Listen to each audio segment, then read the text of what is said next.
authoritarianism, misuse of agencies, subverting democracy and crushing the opposition.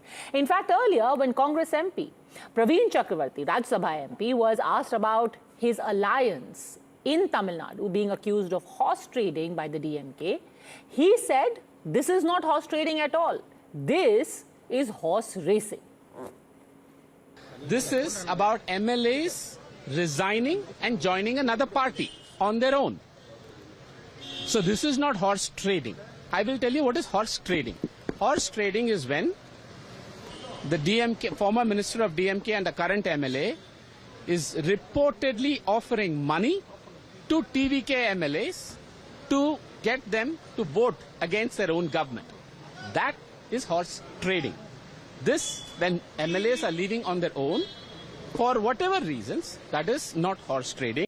It is actually horse racing because they want to get onto a better horse. Okay, which brings us to the very simple question. Who is dictatorial, who is democratic? Who is horse trading and who is horse racing? And who really is the biggest danger to democracy? Joining us on the show today, we have, in fact, joining us, Rashid Kidwai, senior journalist, joins us along with R. Rajgopalan, also senior journalist. We have Felix Gerald of the TVK, Advocate Saravanan of the DMK, Sanju Verma representing the BJP, and Sumansi Raman, political analyst. I will request all of you to be a little patient because we have a lot to unpack today. Let's start with Felix Gerald and Mr. Saravanan, because I think these are the two who have most at stake. Mr. Felix Gerald, are you an authoritarian? No, not at all. We are highly democratic. Oh, you are democratic, is it? Why are you arresting their MLAs and former ministers? You are behaving like the BJP, says DMK. Because obviously nobody can be accused of their own. They always have to be compared to the BJP. So you are the little BJP. Not at all. See, let us see what the Justice G.K. Ilangarayan observed while hearing the AB anticipatory bail petition. Okay. The judge himself has said he had expressed his displeasure after reading the transcript of the speech, noting that the veteran politician and seven-time MLA should maintain respect for the constitutional post of the chief minister. He is not some ordinary person who's going on the street. He is elected representative of the people, and they should have some decorum. Okay, this is, you cannot talk about free speech here. It is completely, it is insulting women as well as insulting the chief minister. Okay, you cannot. He is not an ordinary person or tweeting with an anonymous, Twitter handle or any social media handle. This cannot be compared to any other person. And I am very shocked. DMK, especially Madam Kanimozhi and MK Stalin, are extending their solidarity for this. How can he's abusing somebody, okay? The court himself, in anticipatory bail, if it is a free speech, the court would have given him a bail, anticipatory bail. But court categorically rejected this. So this is something, we cannot be a bad example for others. Though your free speech in India, with reasonable restrictions. Okay. And what about previous government? How many people they have arrested? How many people were arrested for conducting interview in narcotic sections? How many Gundas Act were passed on people for writing and speaking against this government? Okay. As you sow, so shall you reap, Mr. Saravanan.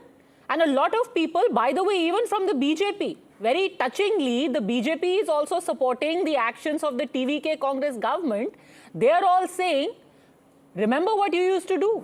You had jailed YouTubers. You had jailed members of the opposition. The slightest social media post, 20 of the BJP guys, you threw them in prison. Now the foot shows on the other foot, sir. Don't bandy about things like dictatorship so easily. No. See, Padmaja, none of the legislators were arrested by us because they made something disrespectful.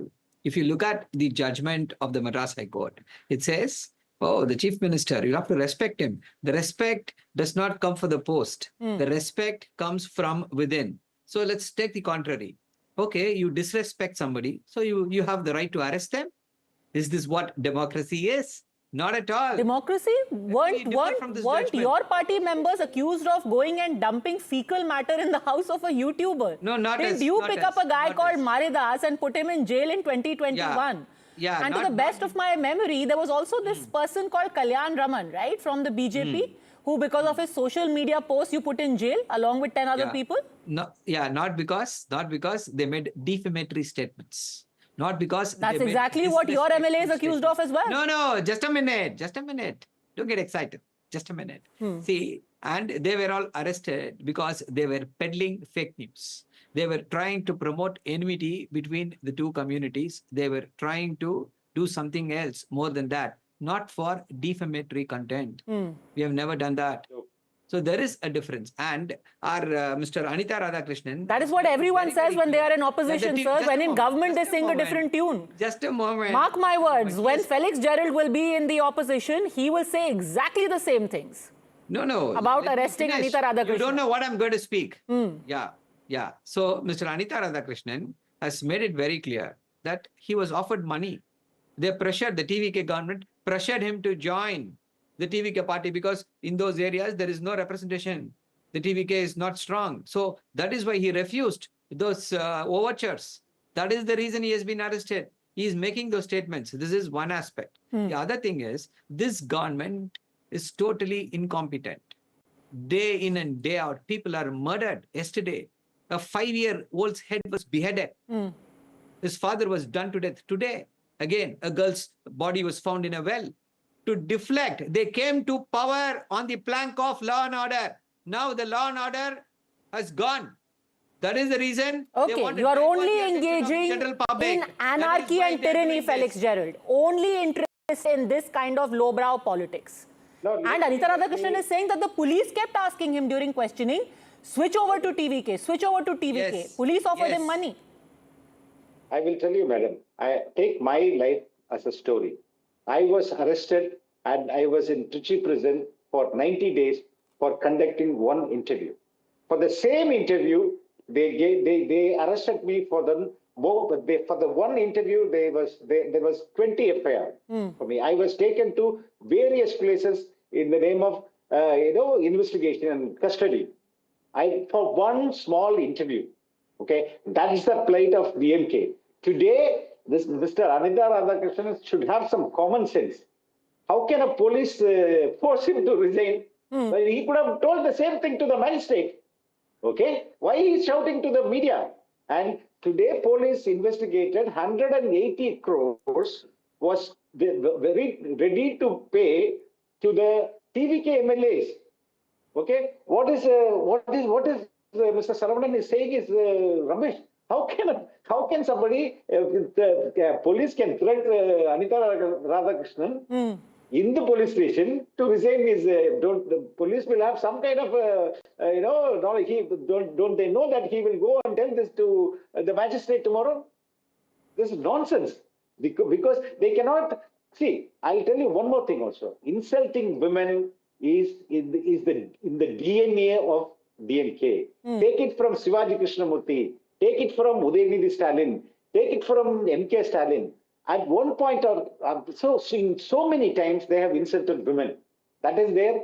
That's there in No, but DNA. Mr. Saravanan always says that his is the most democratic party. They are fighting from Kashmir to Kanyakumari to save democracy. Today, his party has written a letter. His party has signed a letter with all the other opposition to save democracy in the country. How can you accuse them of anything?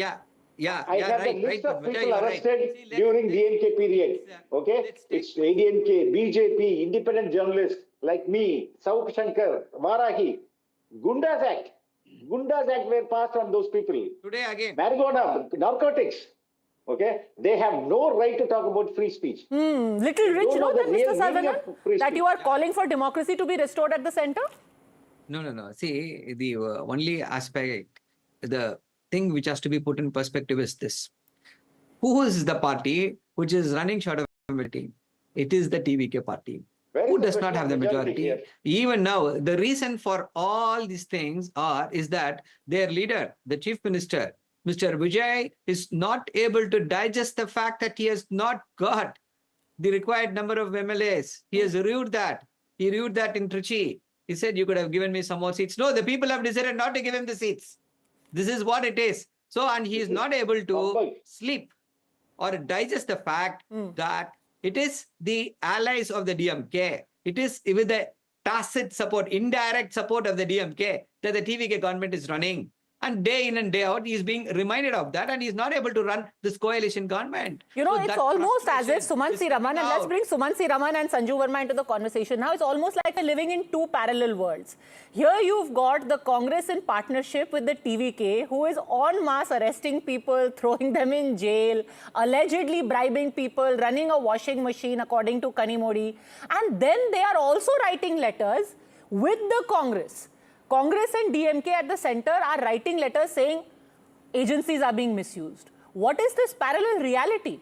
Does the Congress actually condone the arrest of DMK MLAs in Tamil Nadu? What happened to freedom of expression? Suman C. Raman. Yeah, okay. Yeah, Padmaja, first of all, I think that this particular case, I don't think arrest is warranted or justified at all. This government is going the same route that the earlier DMK government did. Dozens and dozens of people were arrested. Some of them were picked up at 3 a.m. and 4 a.m. almost like, terrorists, and hauled into prison. Some of them were even slapped with Gundas Act. It was a complete violation of every single rule in the book that the DMK government, in the manner in which they behaved. One hoped that the TVK government would not go down that path. Unfortunately, this is not the first, this may be the first high-profile arrest of somebody for a speech or a social media post. In the last 1 month, there have been 3 or 4 such cases, and in a couple of cases, they even put Gundas Act because of something very vulgar and obscene that a couple of people had said. So I think, look, there needs to be a clear understanding that unless, and this is not my version of it, this is the Honorable Supreme Court, which has multiple times said, unless there is a threat to public order, unless there is an incitement to violence, such arrests for social media posts or for defamatory speeches are not justified. So then why doesn't the Congress protest Why it? did this man go and seek Usually you support the Congress's point of view. Why isn't the Congress protesting against it? They are in government with the TVK, right?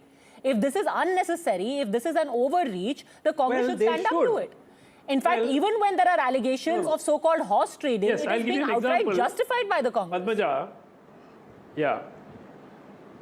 Okay, let me tell you, there are other parties also supporting this government, like the Communist parties and the VCK and others. And they are usually beacons of democracy. And yet everyone is quiet. Audit. Which again brings me to the question, all of these parties you named are usually very vocal about freedom of expression, about democratic principles. Why are they quiet today when the TVK government is being accused of cracking down on freedom of expression, when they are being accused of horse trading? No, please. All these parties were alliance partners of the DMK. For 5 years, they kept quiet while various people were arrested for social media posts. Gundas Act was slapped on some of them. Exactly my just point. Because they put out something. So you are actually only underscoring my point that when you are in government, your idea of democratic principles is very different with you, Padmaja. from when you are in the opposition. Look, that is how Tamil Nadu is different. No, Tamil Nadu, that has been the playbook of all political parties in Tamil Nadu, right? This tendency to arrest anybody who dissents, who puts up abusive or vulgar or demeaning posts, even if they are not a threat to public order. Okay, so in this noble attempt to try and save democracy, tell me who is the bigger authoritarian that we must tackle first? Is it the BJP? Is it the DMK or is it the TVK? The DMK. Or is the Congress, which is also in alliance with the TVK now and earlier with the DMK? Who is the big dictator in all of this? The big daddy? Padmaja, the DMK was the big daddy for 5 years. They ran amok, right? Almost everyone who was critical of them was thrown into jail. Now, the point is the TVK one hoped would have been different. And one sincerely thought that they would be a little more tolerant of dissent and a little more tolerant to speeches which do not necessarily are aimed at individuals. They are not targeted. See, this here in this case is somebody has filed a complaint saying that this is slandering the Chief Minister. It is slandering the Chief Minister. You have a defamation case to be you can file against Mr. Anita Radhakrishnan. And the irony of this is Anita Radhakrishnan is not a saint. He has got so many cases pending against him. Okay, so then in that case, Sanju Verma, you can heave a sigh of relief. At least when you are called a dictator, you are an august company. For the man because according to Mr. Suman C. Raman himself, the DMK was authoritarian, the TVK is now as authoritarian, and the Congress is semi-authoritarian in partnership with both of them. They're alternating between the two authoritarians. You know, Padmaja, since the key players on this debate are TVK and DMK, मुझे थोड़ा महसूस वैसा हो रहा है बेगानी शादी में अब्दुल्ला दीवाना. But anyway, coming to the moot point, I always say that the India alliance is divided by their competing interests and united by only one thing: their visceral hatred for Narendra Modi and their visceral hatred for BJP. I'll come straight to the issue at hand. Was Anita Radhakrishnan's arrest a bit too much? Because, you know, freedom of speech ke karta dharta, they will say that, you know, please refer to Article 19. So my simple rebuttal is that free speech is not absolute even as per the Constitution. It is subject to public order, morality and health. But was an arrest warranted? I don't think so. Because I will only take one example. You have to look at the kind of abuses Prime Minister Modi is faced with 24/7 on a daily basis, from running hashtags, which had the support of all Indie leaders, Chauthi Fail, to Pawan Khera at a public press conference, making fun of Prime Minister Modi by saying, Narendra Damodar Das Modi nahi, inka naam hona chahiye, Narendra Gautam Das Modi. So my limited point is, in fact, Prime Minister Modi and BJP are far more patient than the entire DMK, TVK, Congress, Jamaat put together. Point number 2, I have no sympathy for DMK, though I said that the arrest may have been, you know, a bit too much. By the way, the leaders of your party in the state don't agree. Huh? All the BJP leaders in the Tamil Nadu are applauding the arrest of Anita Radhakrishnan. They are very vocally saying, as you sow, so shall you reap, that the DMK totally deserves it. You are a very, you know, you are a proponent for free speech. You are a very fair person. But the BJP in Tamil Nadu was applauding his arrest, just by the way. Let me finish. फिर नहीं तो क्या हुआ कि मेरी आधी अधूरी बात को काटकर ट्विटर पर वायरल कर दिया जाएगा, and as it is controversy's favorite child. Let me just make one thing very clear. No, Sanju Verma, such a genteel person. Why would anyone do that to you? Go on, complete. I agree to that. I agree to that. I'm not playing the victim card. But I just want to say one more thing, Padmaja. I have been on a zillion debates with Sarvanand. Before Sarvanand and the Congress, the DMK and the Congress decided that, you know, they were backstabbing each other.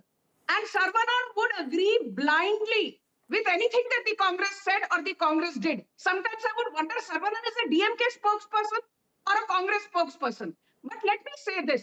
When Udayanidhi Stalin said Sanatan Dharma is equal to dengue, malaria, rabies, COVID, Sarvanand, you had a big plastic smile plastered on your face. You said, "Nahi, this is free speech." When your leader Senthil Balaji, who's again in the eye of the storm, T.R. Balu, K.N. Nehru, they said, North Indians are good for only cleaning our toilets. That is why they come all the way to Chennai. People from Bihar and Uttar Pradesh are only good at being hawkers and selling samosas and golgappas and pani puris. People like you said, pani puri. This is free speech. Okay. So my simple point is, कोई भी यहाँ दूध का धुला नहीं है. DMK is except the BJP. कोई दूध का धुला नहीं है except the BJP, the real Democrat Rashid Kidwai. Look, Sanju Verma has given examples. No, but where is the BJP in Tamil Nadu? No, BJP is saying that at a national picture, they have been abused again and again. And an interesting fact, by the way, this same person, Anita Radhakrishnan, abused the Prime Minister during the 2024 election campaign. And it wasn't just slander, he used a patently abusive word on stage where Kanimori was present. And Rashid Kidwai, today the BJP is arguing that people write letters accusing the BJP of subverting democracy, but they are the really patient ones. Sanju Verma is patient with everyone who is abusive. They never jailed anyone. Padmaja, first of all, Padmaja, we must understand a few things that are very simple in politics.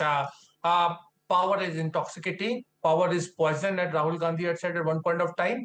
Leaders, whether they are of NDA or the UPA or the India Alliance, they tend to become, tyrant, despotic in nature when they become chief minister. I can name number of chief ministers who were not from the NDA, ranging from Hemant Soren to Mamata Banerjee to Naveen Patnaik, and they all had sort of inglorious record of targeting many civil rights activists or anybody who was writing against them. So there was a lot of problems were there. We must accept. But there is a case. The case is that, when you are in power at the center, when you have ED, CBI, income tax, all those, big agencies at your disposal, then I think the conduct of the federal government needs a greater scrutiny. Because after all, they are the custodian of constitution. If there is a breakdown of constitution in a state, then who will intervene? It will be the federal government, it will be the central government. So therefore, the parameters of propriety are different for Mr. Narendra Modi than a state chief minister. This is not a justification. Okay, very quickly respond to that, Sanju Verma. Very quickly respond to that, because I must bring in Mr. Rajgopalan also. Very quickly respond to that. Greater power, greater responsibility with the center.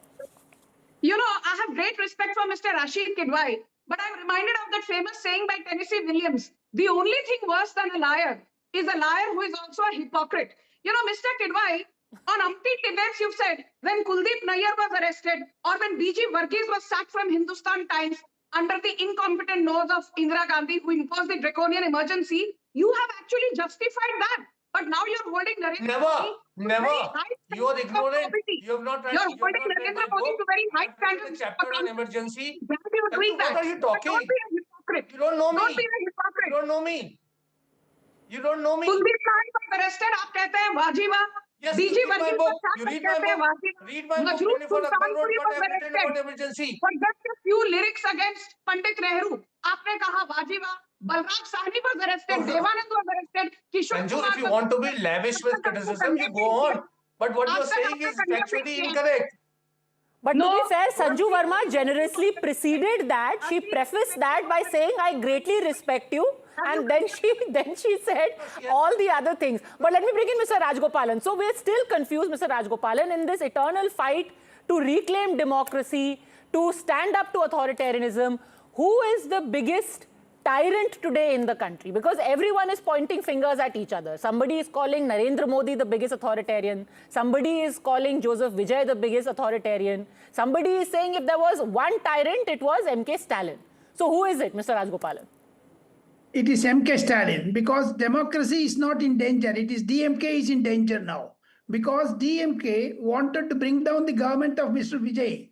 The reason is, on the very first day, Mr. MK Stalin's son and the Edapadi's son, Mithun and Mr. Udayanidhi, wanted to topple the government on the very first day, Padmaja. It is not that party. Democracy is not in danger. It's DMK in danger. All the DMK leaders are international lounge in Chennai airport. One is going to Dubai, another is going to Singapore, another is going to London. So therefore, democracy is in danger for DMK. The reason being, Padmaja, I tell you, DMK is playing very dirty politics. Mr. Udayanidhi nor MK Stalin would like to see Vijay in the chief minister's chair, as Mr. Rahul Gandhi is annoyed on Narendra Modi for the last 13 years. Therefore, DMK is plotting against this government. What Radhakrishnan said was very, very filthy comment about a woman. Can you understand what he is saying about that? And similarly, my understanding is simple, Padmaja. DMK is unnecessarily creating this tension. They are losing. The people have decimated the DMK by voters. Saravanan was talking about the TVK did not get the votes. Where did DMK get the vote? Tell me. DMK was thrown out of the party. They went to the second or third position. Now, even if the elections are held today, Madam Padmaja, TVK will sweep the Tamil Nadu election. DMK will further be decimated. What is the democracy they are talking? Okay, so Mr. Rajgopalan is saying if there's a threat to democracy, it's you. And yet you have this letter that I'm holding up, that your party has signed off on, Mr. Tiruchi Siva has signed off on, along with Mr. Khadge and Mr. Gandhi. John Brittis is here from the CPIM, D. Raja from CPI, Tiruma Vallavan is here from VCK, Vaiko is here from NDTV. You are saying we are trying to save democracy from BJP, but the real threat to democracy is you. See, you are trying to muddle up these two issues. These two issues are distinct. BJP is always the threat. They have the way they have compromised all the institutions. That is why we wrote that letter, the SIR, how we have seen how Bihar and West Bengal, the votes. But I thought you said that even the Vijay government is a How did the threat. Kerala win? You said the Vijay government is a threat. And the Vijay government includes all of these parties that you are standing with at the center. You can't expect the viewer to have selective amnesia, right? They are going to say, if you are calling the Congress-DMK government a threat to democracy in Tamil Nadu, then you cannot ask them to be fellow travelers at the center. Padmaja, No, Padmaja, see, that's what. And see, the moment I bring up the center, Mr. Sumansi Raman has jumped to the defense of Sarvana. Just a minute, just a moment. Yes, go on. Just a moment. Yeah. Just a second, Mr. Sumansi Raman. about- Hold on a second, Yeah, let him see, finish. it is a letter. It is about the SIR. The SIR is against calling the the kettle black. Let Mr. Saravanan speak. Let him finish, Yes. Sumansi Raman. Yeah, Yes, and yeah, you're not yeah. just talking about SIR, by the way.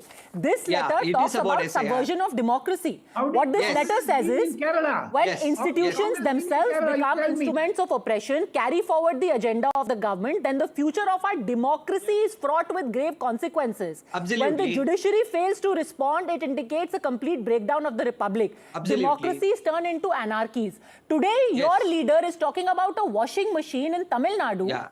And Yeah. then you accuse the BJP of a washing machine at the center. You have to make up your Yeah. mind, right? Which No, side why you are should we on? make?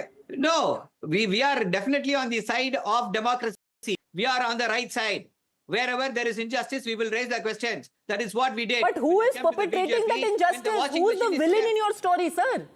Yes, there are two villains. One here, one there. We are fighting them both. But you are fighting the villain at the center with the person you're calling a villain in Tamil Nadu. No, The Congress you're calling a villain in Tamil Nadu is your friend in Delhi. No, Padmaja, we have got nothing to do with the Congress. Arey, but Congress has to do with the DDK government and government together. Man, allow me to speak. They are justifying Why your did you MLAs sign coming that to their letter? side. No, see, we will. That's what we are not sailing with Congress.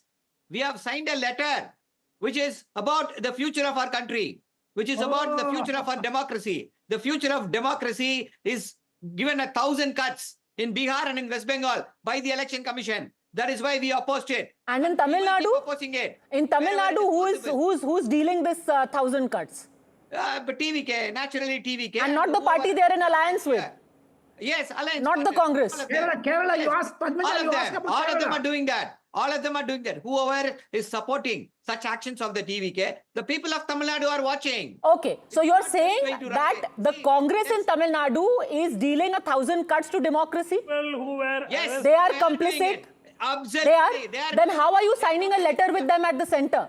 No, not with them. That's what, not with them. They are also one of the signatory. So what can we do? It is a common issue. It is about a common issue of the Kerala, country. so- For the when it is the country, Padmaja, we have Kerala, to how do did that. they win? When Ask him. pertinent issue is raised, we have to be on the side against the oppressor. That is what we have done. And in the state of Tamil Nadu. Okay, in the larger fight for Foreign democracy, authority Mr. they've got. Saravanan is forced to sign alongside the Congress. See, this is what you must do when democracy is at stake. I'm coming to you, Felix Gerald. I'm coming to you, Dr. Sumansi Raman, as well. In the larger cause of democracy, such little sacrifices have to be made. Sanju Verma. You know, Padmaja, I'll give a very nice example of how tolerant the BJP is. I would like anyone on this panel. I'm not sure Rashid Kidwai is going to agree. Yes, but go on, continue.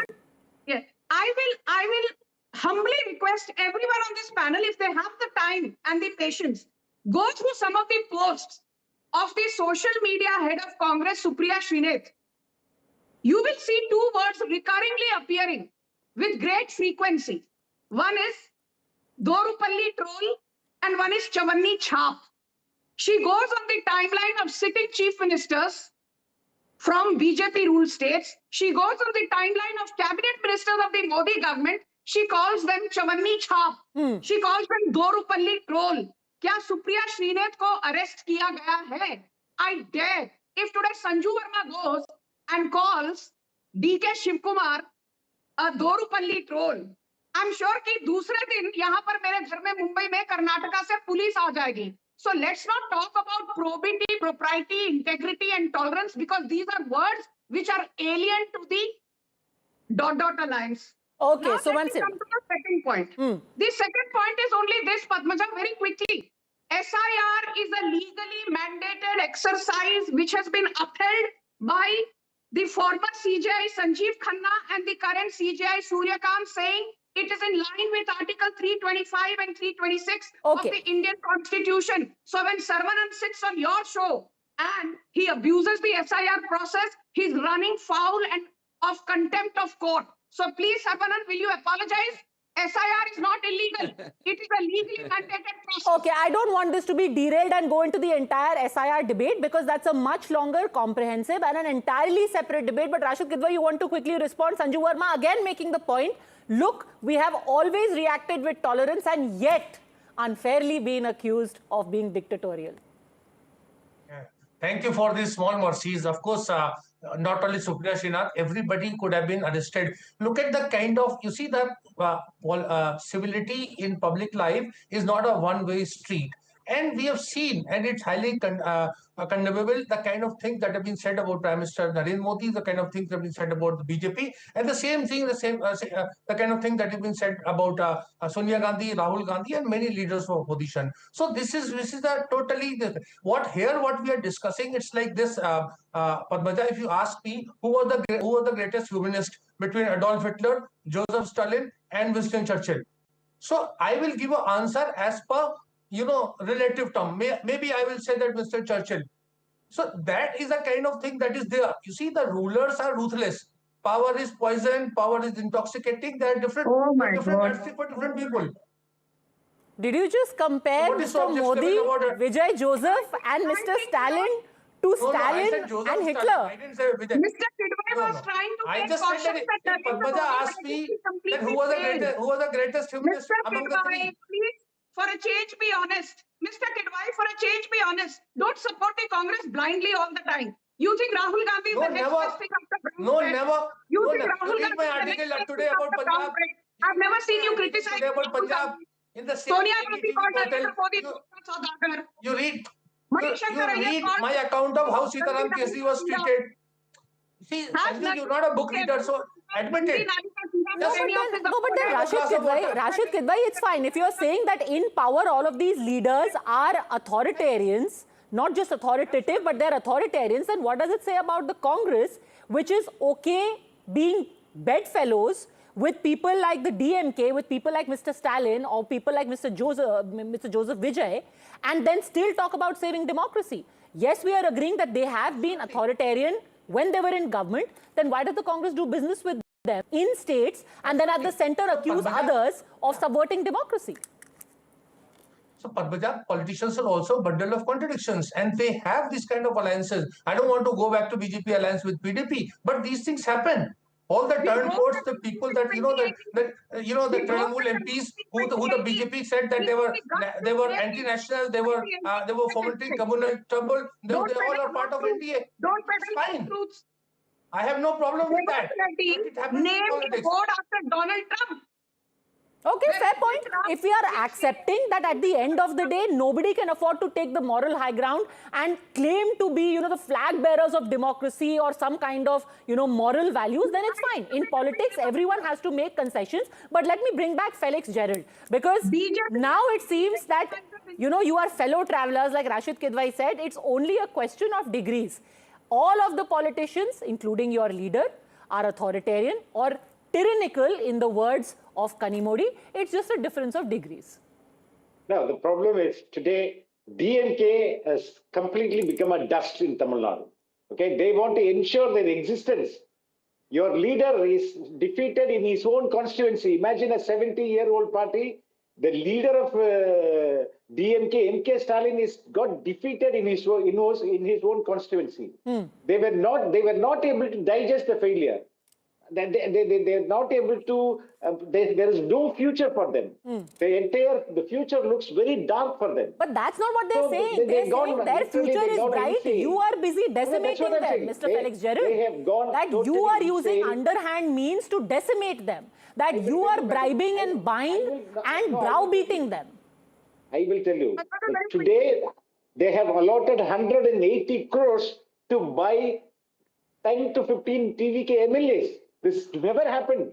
Okay, so they are so desperate. There is no future for the DMK. And if you call us as a totalitarian, authoritarian government, we have just arrested 2 people, and they are digital goons, digital gundas. Their interviews cannot be, listened with their own family members. And for those, this former DMK government gave, the gun protection. Tiruchi Shiva, son was arrested. If you know Tamil, listen to his some of the interviews. You cannot watch the interview sitting with your family. And one, Mr. Mukhtar, was arrested. He's a goon. Literally, he is a digital gunda of DMK. Mr. And Saravanan, he was arrested. digital gunda. Okay. And today you cry for.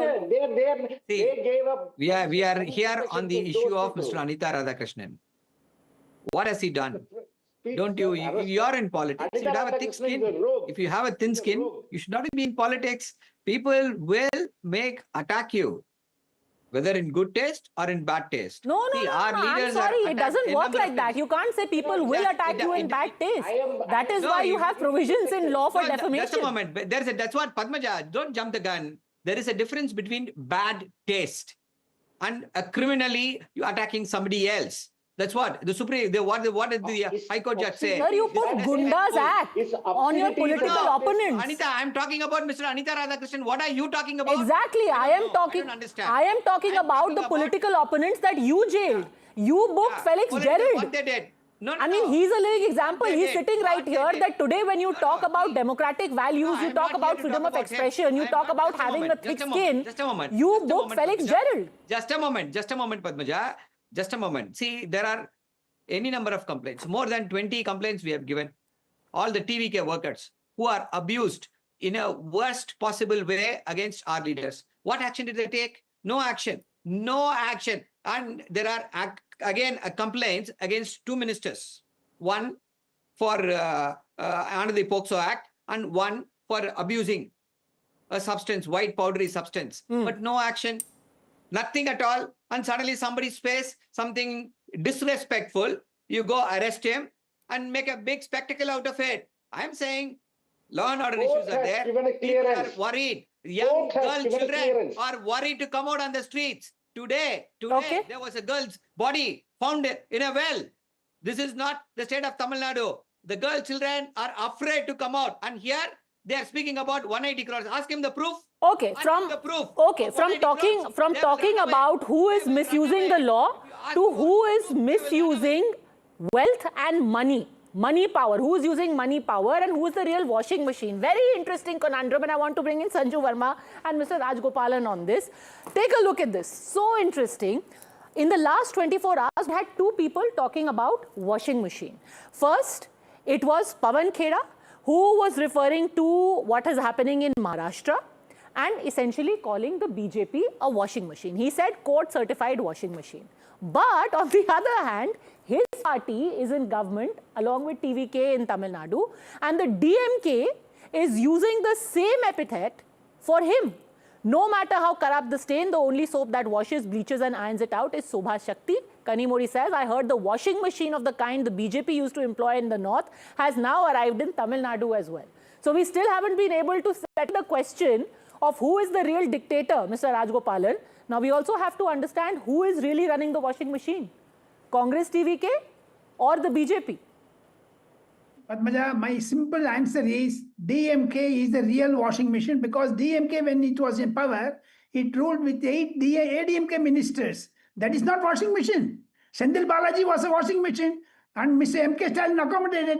His father would not have accommodated him. Felix will vouchsafe for that. And moreover, what Saravanan said is absolutely wrong.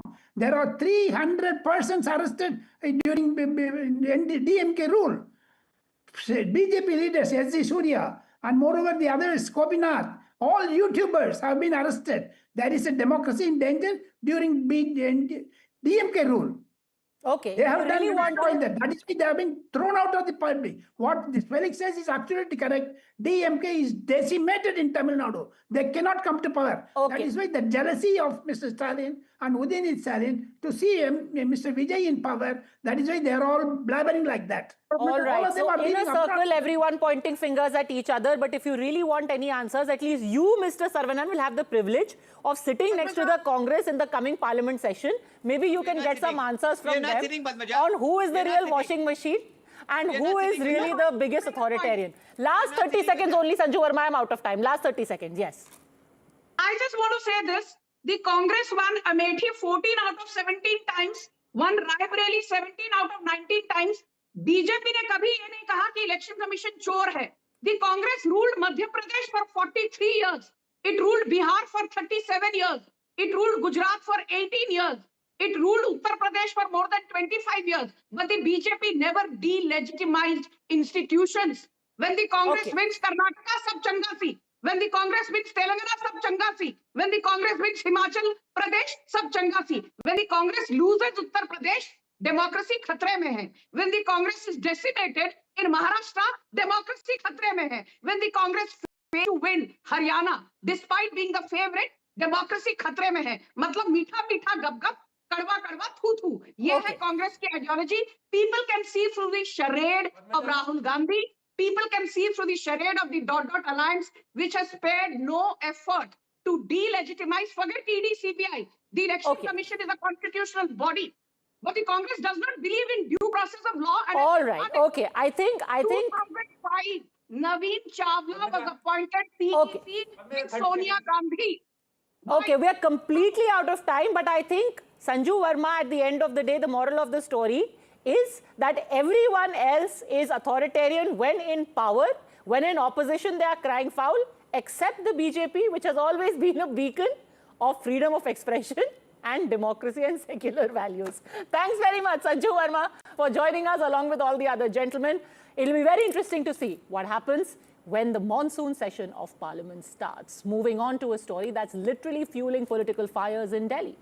The ethanol blending mandate, E20 fuel now running in your tank, has become the internet's #1 talking point.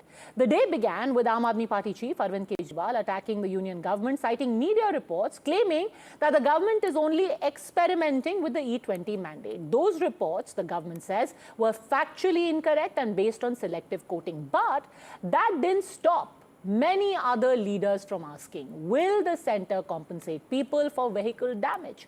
Days earlier, Karnataka Minister Priyank Kharge also raised the same concern, saying that the common man is not a guinea pig and roads are not test tracks.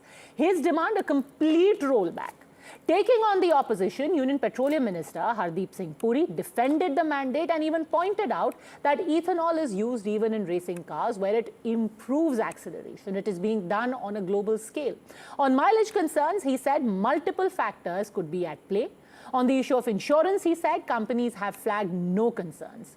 He, in fact, alleged that this is a deliberate false narrative being pushed by vested interests and called ethanol blending a globally accepted practice. Now, for you, the viewer, for the end user, the question and the million-dollar question is, what is the truth behind all of these claims? Videos are going viral, claims are flying thick and fast, but here's a quick breakdown of what you need to know, claim versus fact. On the question of the government experimenting with ethanol blending, we already know from the centre's clarification that the AG is being misquoted and that the statements in Supreme Court were actually in a different context. But what about the opposition's allegation that ethanol blending is being done for the personal benefit of certain individuals? Well, did you know that the E10 blending policy, the original ethanol blending mandate, was notified not by the Modi government? It was actually notified by the UPA-led cabinet way back in 2007. That is what the BJP is now highlighting amid the controversy. It's not as if somebody in this government or connected to this government stands to benefit, so it's now a policy being brought in. It was actually notified way back, close to 10 years back.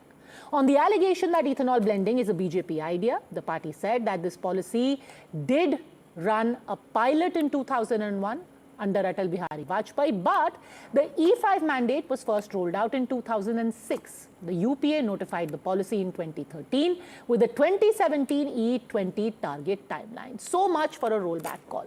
So let's address the elephant in the room. Does ethanol really reduce your mileage by 30%, as some in the opposition are claiming? The BPCL has an answer for that. Ethanol has 30% less calorific value than petrol, but that does not mean that it reduces performance or mileage by 30%. That's the chemistry. Then what about all the noise over ethanol causing vehicle breakdowns? You would have seen a lot of such reels on Instagram, on social media. Now, Union Minister Nitin Gadkari contends that there are no such verified cases, no verified claims. A lot of chatter, lot of social media information, but no verified cases that directly attribute mechanical failures to ethanol. He's also said that the same brands operating in India have long supported ethanol blending in other countries across the world, like the US, Brazil, even Europe. Now, you might ask, will this fly with your insurance company? Hardeep Puri has confirmed that insurance companies have clarified to him there are no such issues. So is this controversy manufactured then? The truth is, that is not entirely correct. It is not entirely manufactured. Some genuine concerns do remain, and they should be addressed. For instance, if all Volvo vehicles can run safely on E20, why did the government mandate a separate E20 compliance? What does one make of that? Why is this certification for manufacturers brought in post-2023? Why distinguish if every vehicle is suited for E20? And if compliant vehicles genuinely handle E20 better, why not give consumers a choice at the pump, just like Brazil does? Just petrol or E20? You get to pick. Concerns also over older vehicle are persisting. Dismissing individual cases is easy, but a wider inquiry and clarification is what is actually needed. Is that under consideration? And on purity, how do manufacturers guarantee E20 blend ratios stay accurate, with no dilution or adulteration down the supply chain? Isn't that also a legitimate question to ask? In the end, this debate comes down to, if you just leave aside all the politics, is this entire push meant to cut India's 22 lakh crores import bill? Will any of that saving reach us, the end consumer? Some questions for the government to ponder, because that ultimately is where the buck should stop. And that's it then from me today. Thanks very much for tuning in. And remember, when it's a story that matters to you, that you're talking about, the buck stops here. I'll see you Monday.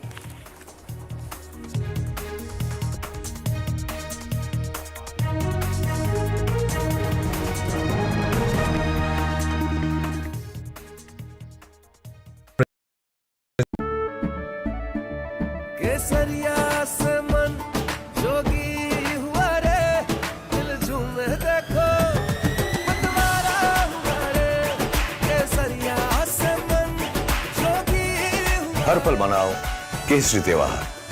विमल, बोलो जुबान केसरी। आपका parcel फिर से हमारे घर पे आया है। कुछ तो बात है इस दिल में। माँ भी हमेशा पीमाक मस्टर्ड ऑयल में ही खाना बनाती थी। ये आपके लिए। कुछ तो बात है इस दिल में। P-Mark, the mustard specialist since 1933. बरसों से सरसों हिंदुस्तान मिले हिंदुस्तान से। देश का tyre, JK tyre. Where the software engineer meets the gifted content writer, meets the cool UI UX designer, meets the talented photographer to create the big dream. The world comes together at Sharda University. So where are you? Jindal साथी seal है तो असली stainless steel है। तो जब भी आप stainless steel pipes and tubes खरीदें, जिंदल साथी सील जरूर चेक करें। Jindal stainless, India's leading producer of stainless steel.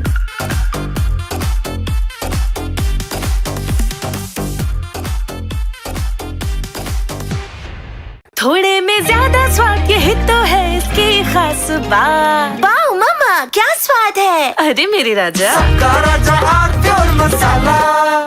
We are over, Jimmy. Hey, life में स्क्रैचेस तो आएंगे। गाड़ी के स्क्रैचेस को तो कॉस्मो PPF संभाल लेगा। आप अपना देख लो।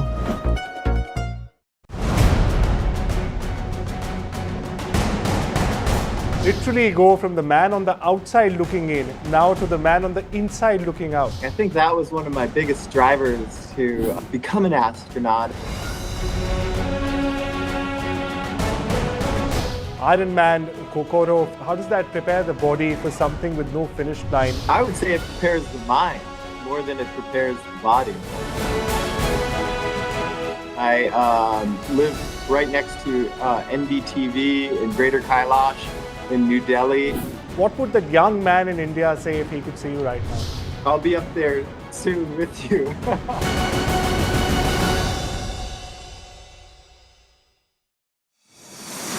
India Inc.'s most respected names chose India Inc.'s best and brightest. I'm delighted to be chairing a committee of such distinguished fellow businessmen, bankers.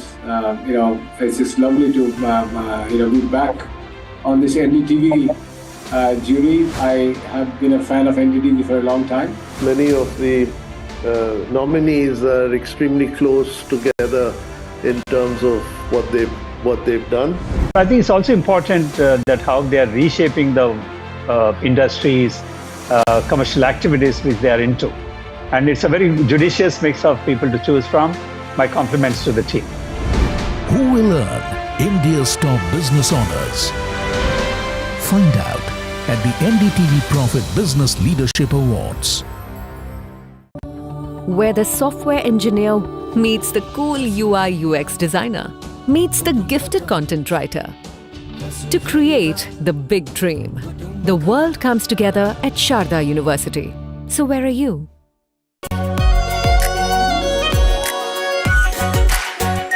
Our pure Shahi Paneer Masala. Delicious, healthy, every day. माँ भी हमेशा P mark mustard oil में ही खाना बनाती थी। कुछ तो बात है इस दिल में। P-Mark, the mustard specialist since 1933.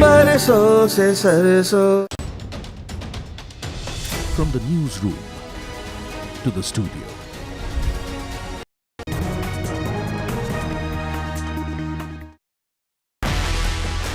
The FIFA World Cup 2026 is set to be the biggest World Cup ever.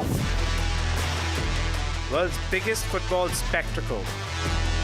We've been up since 11 watching him, tracking him from the airport to the hotel here. The passion, the glory and the thrill. Every goal, every upset, every single knockout battle. NDTV brings you the 360-degree view. Thousands of fans behind me have gathered just to see one glimpse of Ronaldo, the big and perhaps the most interesting match. It didn't feel real. It's like a once-in-a-lifetime opportunity there in Toronto.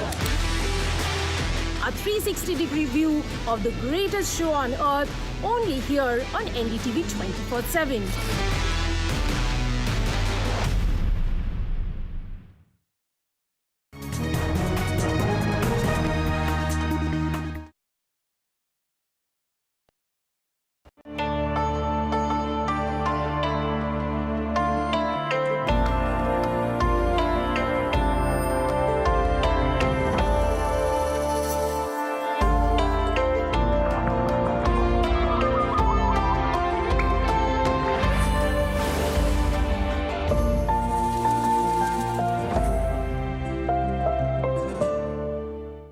आपका parcel फिर से हमारे घर पे आया है।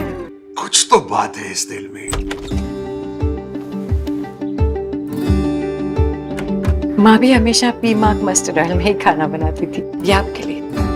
कुछ तो बात है इस दिल में। P-Mark, the mustard specialist since 1933. बरसों से सरसों हिंदुस्तान मिले हिंदुस्तान से। देश का tyre, JK tyre. Where the software engineer meets the gifted content writer, meets the cool UI UX designer, meets the talented photographer to create the big dream. The world comes together at Sharda University. So where are you? Jindal साथी seal है तो असली stainless steel है। तो जब भी आप stainless steel pipes and tubes खरीदें, जिंदल साथी सील जरूर चेक करें। Jindal stainless, India's leading producer of stainless steel.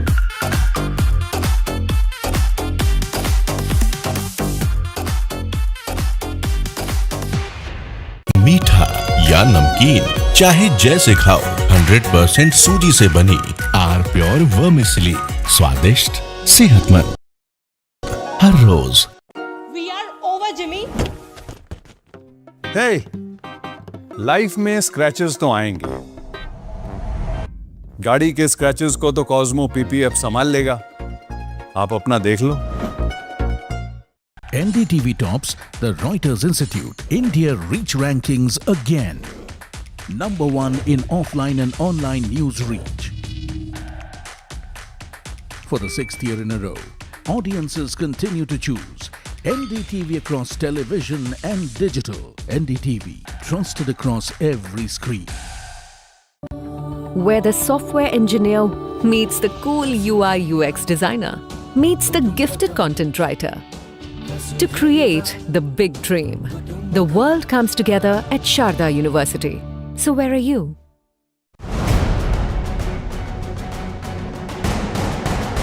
Literally go from the man on the outside looking in now to the man on the inside looking out. I think that was one of my biggest drivers to become an astronaut.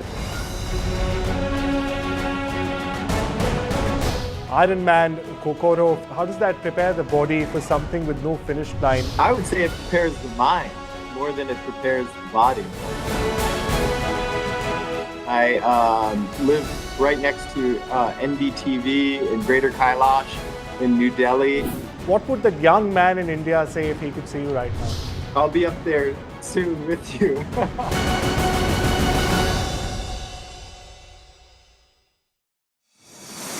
India Inc.'s most respected names chose India Inc.'s best and brightest. I'm delighted to be chairing a committee of such distinguished fellow businessmen, bankers. It's just lovely to be back on this NDTV jury. I have been a fan of NDTV for a long time. Many of the nominees are extremely close together in terms of what they've done. I think it's also important that how they are reshaping the industries, commercial activities which they are into. And it's a very judicious mix of people to choose from. My compliments to the team. Who will earn India's top business honors?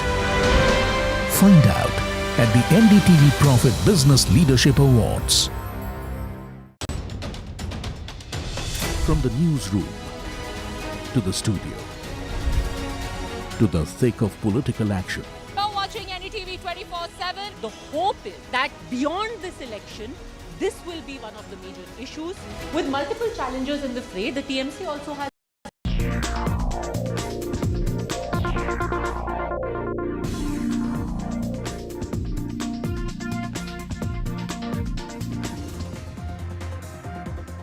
Good evening and welcome. You're on India Matters this Friday night with me, Shiv Arur. Let's get you straight to the top stories we're tracking at 9 tonight.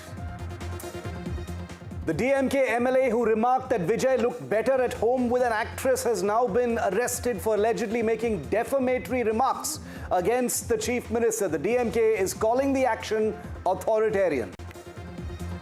TVK Minister Adhav Arjuna targets the DMK, holding it responsible for the Karur stampede. DMK meanwhile moves Supreme Court to restrain Tamil Nadu Chief Minister Vijay and ministers from commenting on the Karur stampede case. The monsoon has arrived and with it the tragedies as well. Across Indian cities, people have died from electrocution, motorists have crashed into potholes. Visuals from Jaipur show rainwater flooding a trauma center.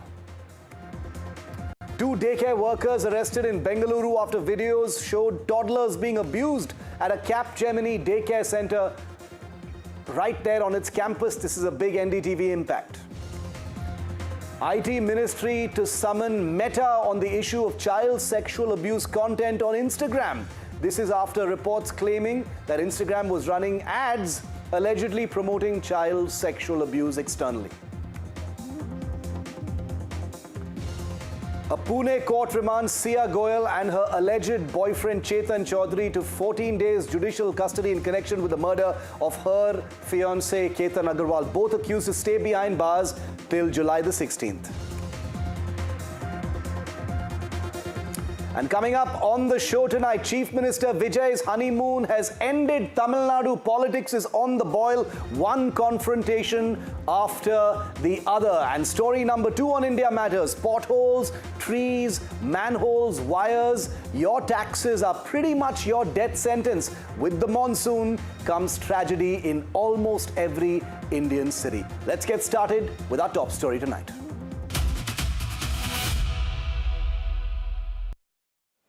Vijay's honeymoon as Chief Minister of Tamil Nadu is officially over, my friends. Some would argue there was no honeymoon to begin with, because barely 2 months into office, Tamil Nadu politics has gone from celebration to full-fledged combat. You'd think a leader who rode into power on a historic wave would get a little breathing room to settle into the biggest job of his life. Instead, every new day seems to bring a fresh political flashpoint. A DMK MLA was arrested today over remarks linked to Vijay and his partner Trisha. There are explosive allegations of a conspiracy to topple the Vijay government, with crores allegedly being offered to Vijay's MLAs. Claims and counterclaims of horse trading, escalating attacks between the DMK and the government, complaints over the role of unelected private individuals, and continuing defections that are speeding up the breakup of Jayalalitha's once mighty AIA-DMK. The old Dravidian duopoly of Tamil Nadu may have been interrupted by Thalapathy Vijay as Chief Minister, but one thing, viewer, has not changed. Tamil Nadu remains a state of political permanent confrontation. Vijay isn't retreating either. His government is making decisions that are bringing criticism of their own, including arrests, like I just showed you, of rivals in defamation-related cases.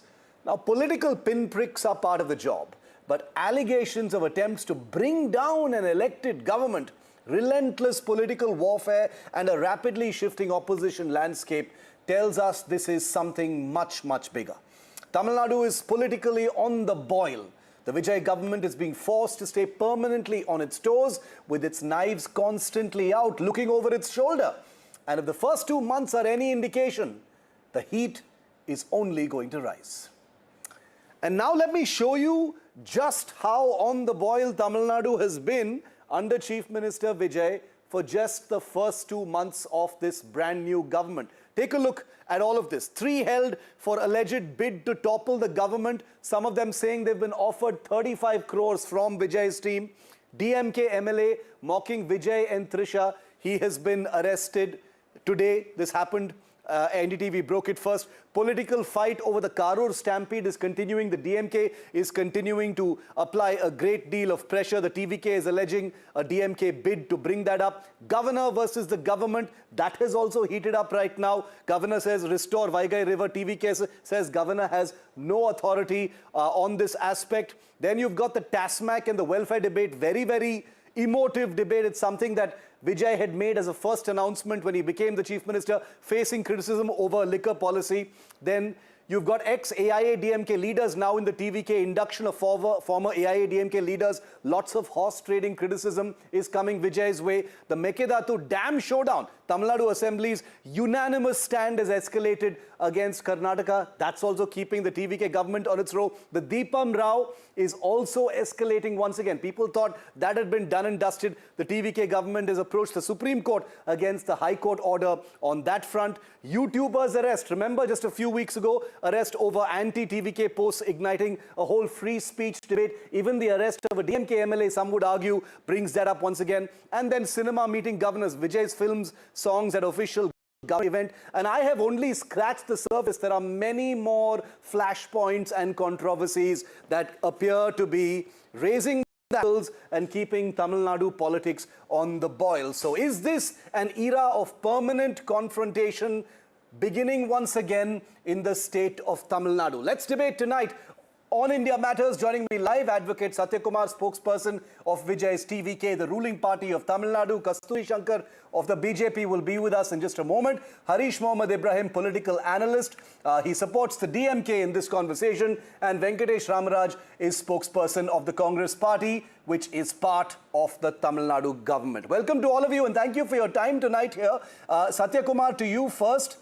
It seems like the honeymoon is over. Every single day is bringing new heat. Your government has arrested a DMK MLA today over some comments he's made about the Chief Minister and his partner. It seems like Tamil Nadu politics is on the boil. If you may see, today's arrest is an outbreak wherein the sitting DMK MLA, Mr. Anita Radhakrishnan, went to the judiciary to obtain an anticipatory bail. Yeah. And accordingly, the anticipatory bail was dismissed with the observation by the Honorable Madras High Court. And accordingly, police landed at his residence and he was arrested. The point here is that it was not an action where complaint was lodged yesterday and he was arrested today, or rather on the same. The complaint was lodged and the police did not take action on him. He himself went to the Honorable Madras High Court, applied for the anticipatory bail. With the observation, the anticipatory bail was dismissed. Accordingly, he was arrested. It happens for any citizen. It happened for him as well. Accordingly, there is no coercion or any kind of directions given, wherein it is all the scene that was created by the DMK to showcase as though there is an upper hand on this matter. No, but the fact that a DMK MLA has been arrested is no small action. You're making it sound like this is a. Why should he not be arrested? I'm not getting into the merits of the case, but people are saying that for a comment, are they special human beings? Crack down on it, and you've reminded people of how the earlier governments have been. Most people will say, why this crackdown? Where does defamation come into play? Is this political intimidation or legitimate law enforcement? Harish, how are you seeing the arrest of this DMK MLA? Of course, Shiv, the TVK government want to intimidate each and every political opponents, and they have done the same thing with Mr. Anita Radhakrishnan. While he was produced in the magistrate court during the press bites he have given, stating that the TVK are trying to poach him by giving some kind of luring with amounts, and he want to resign immediately. Having said that, the functional of the democracy is always lies with the ascent and the descent. And the TVK government, while then actor Mr.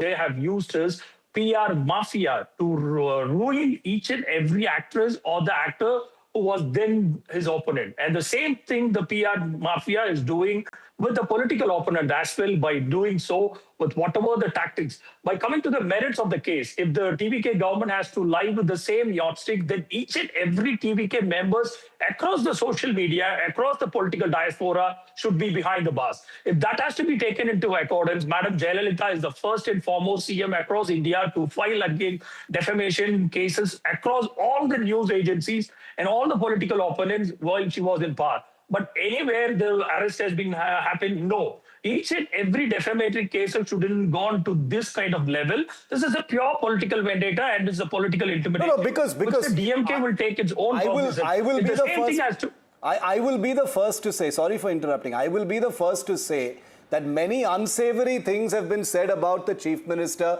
and his partner Trisha. I will say it openly here on NDTV. And but there is a long distance between unsavory, ugly, obnoxious comments and someone being arrested. That's the exception I'm taking with you, Satya Kumar. But Venkatesh, I want to bring you in on this because your party is part of this government. An MLA of your former partner, the DMK, has been picked up and arrested over some unsavory comments on the Chief Minister and his partner, deemed as defamatory in this case. Is this something you support? You're on mute, Venkatesh. Good evening, Mr. Shiv. I would strongly support this action by the TVK government, by the police department, because see, we are not merely making comment on an actor. He is a chief minister. It's not about Mr. Vijay. It's about the chief minister's chair, the post. You should not make such vulgar comment. This is a very bad behavior of Mr. Anita Radhakrishnan. He is a lawmaker for 7 times, and he is a district secretary. Vulgar remark coming from such a person doesn't seem to be responsible. He doesn't behave responsible. So this action, what he has been taken, is good. It's not just about defamation, but about this can create a riot among two parties. So the action that has been taken is right. right, and the High Court. But it is where, what riot has it bail created? plea. But Venkatesh, what riot has it created? You know, had your rival parties arrested like this, you would have called it draconian, you would have called it Hitler, you would have called it fascism. Why will a lawmaker make personal comment about no argument with that. There is no argument with that. But there is a difference between vulgarity and arresting someone. I am just playing devil's advocate here and saying you're proving the point of your rivals by taking draconian action in this case. No, it's not a draconian action. I strongly believe personally that a lawmaker, especially a district secretary, who should be responsible, should not make personal vulgar comment against the chief minister. Not just chief minister, to any individual of the society. Kasturi, welcome. Do you think, Anita, the MLA should have been arrested? I think Mr. Anita Radhakrishnan has a huge, colorful history. He's a very colorful personality, wears white and white, but he has a history of throwing obnoxious comments. Completely, breaching the limits of decency. He's done it with Modi ji. Yeah. He's thrown allegations, completely unfounded, kind of, audacious remarks about Shri Rajiv Gandhi. And today, the birds have come to roost. That's it. Yeah. You can't keep doing this forever. Today, he has met his match in Adav Arjuna. If you saw the DMK cadre shouting after, they were yelling. They were not yelling against Vijay. They were yelling against Adav Arjuna. So one gets to see who the Chanakya of this regime is. That's what I would say. There are two things I'd like to say. Number one, the chickens have come to roost for the DMK. I was arrested for pretty much the similar sections. They accused me of trying to cause riots between two different sections. Not proved, baseless, but when the DMK wanted to silence any voices of criticism, they would take some excuse or the other, hunt down their detractors and get them into jail. Let me get a response to that, because you're making an important point. I would say two wrongs don't make a right, which is why I'm saying that this brings us back to the politics of confrontation of the DMK versus the AIADMK. Someone would have thought that the TVK will be a breath of fresh air. It won't be, tit for tat political intimidation. But let me get Harish to respond to the point you've made. Kasturi, hold on to that thought. I just want to say this. The DMK, in a lot of policy decisions, we thought the TVK is behaving like DMK 2.0. I have to say sometimes their speed and alacrity with which they're rounding up their detractors from the DMK, they are acting like DMK 2000.0. I don't think the TVK would like that sobriquet very much, but Harish, Kasturi says, you asked for it. The DMK, has practiced this kind of political intimidation. The chickens have come home to roost. Now deal with it. No, not at all, Shiv. If there is one government which is so tolerant to all these kind of preposterous comments or incorrigible behaviors from the cadres, then it is Mr. Stalin and his family have been gone through. That's not true. Come on, Harish, that's not true. I don't agree with what Kasturi said, but that is not true. I have many examples. Let Harish finish. I'll come to you. Let Harish finish. Let me complete. Yeah. If that is the case, you haven't heard then what are the unfurling comments against Madam Kanimoli and the families of the first family of then Chief Minister Mr. M.K. Stalin across social media, which has been intimidating in nature, which has been threatening in nature.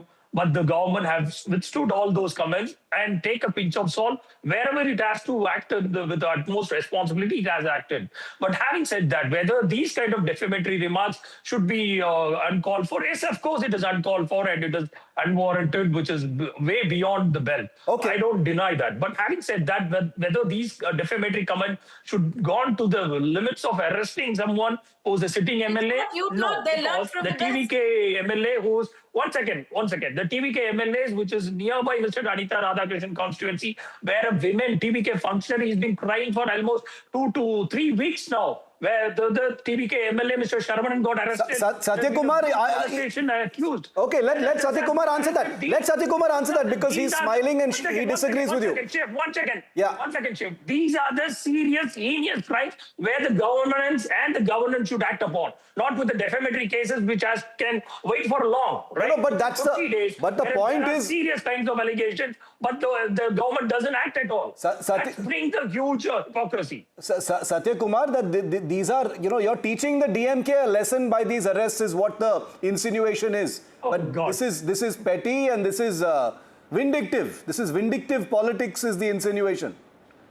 No. See, the DMK has its own wisdom to comment like this. Coming to you, Venkatesh. And they have their own wisdom to knock at the doors of the judiciary. And judiciary has observed a very important phrase shift. I'll for the benefit of the listeners, I wanted to quote that.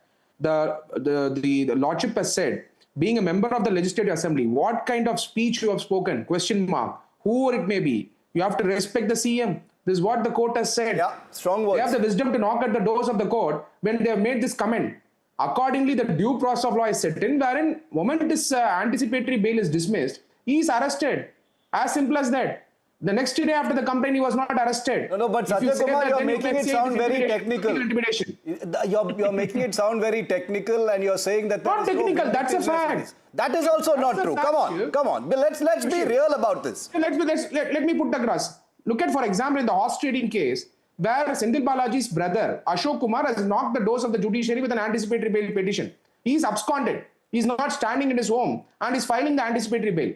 Here is Anita Radhakrishnan, who is filing an anticipatory bail and is not absconding. I'm not saying absconding is right or wrong. I'm not coming to that point. But that is his individual choice. Okay. How can you expect not to arrest him? I think technical. It's a process. Okay, you're saying there is process, but we all know that politics covers many of these decisions. Yes, Venkatesh, quickly add to that. Then I'll go back to custody. I would like to highlight. Gentlemen, it is not about politics. If it is politics, then next day after the complaint, we would have arrested him. Okay, that's not the politics. Okay, sure. Okay, Venkatesh, add to that. Then I'll get Harish to respond. We all should understand that one has the right to make comment on other, but it's a fundamental right, but it's not an absolute right. You should understand that what kind of comment you're making, it has to be decent enough, not at the cost of tarnishing others' image, and particularly a chief minister. And DMK is known to engage in such kind of fact. And I want to tell you, we're talking about confrontation politics. See, whether it is DMK, TVK, or any other government, if anyone does wrong, they have to be arrested. And I can quote many examples. Kasturiji is here. She was arrested. Sauku Sate Ture Murugan, even the then lawmaker Jayakumar was arrested. Many people were arrested by DMK government without any reason. Yeah. And now this arrest is much required. Anita Radhakrishnan should be taught a lesson that he doesn't continue to do this with any leader. Harish, so why are you so aggrieved? So many examples of No, it's not aggrieved. Why will he make such comment on anyone? No, I'm asking Harish. Standing for Mr. Vijay. I'm asking Harish. Harish, why are you aggrieved about this action that has been taken when there are so many examples of your party, the party you support, doing pretty much the same thing?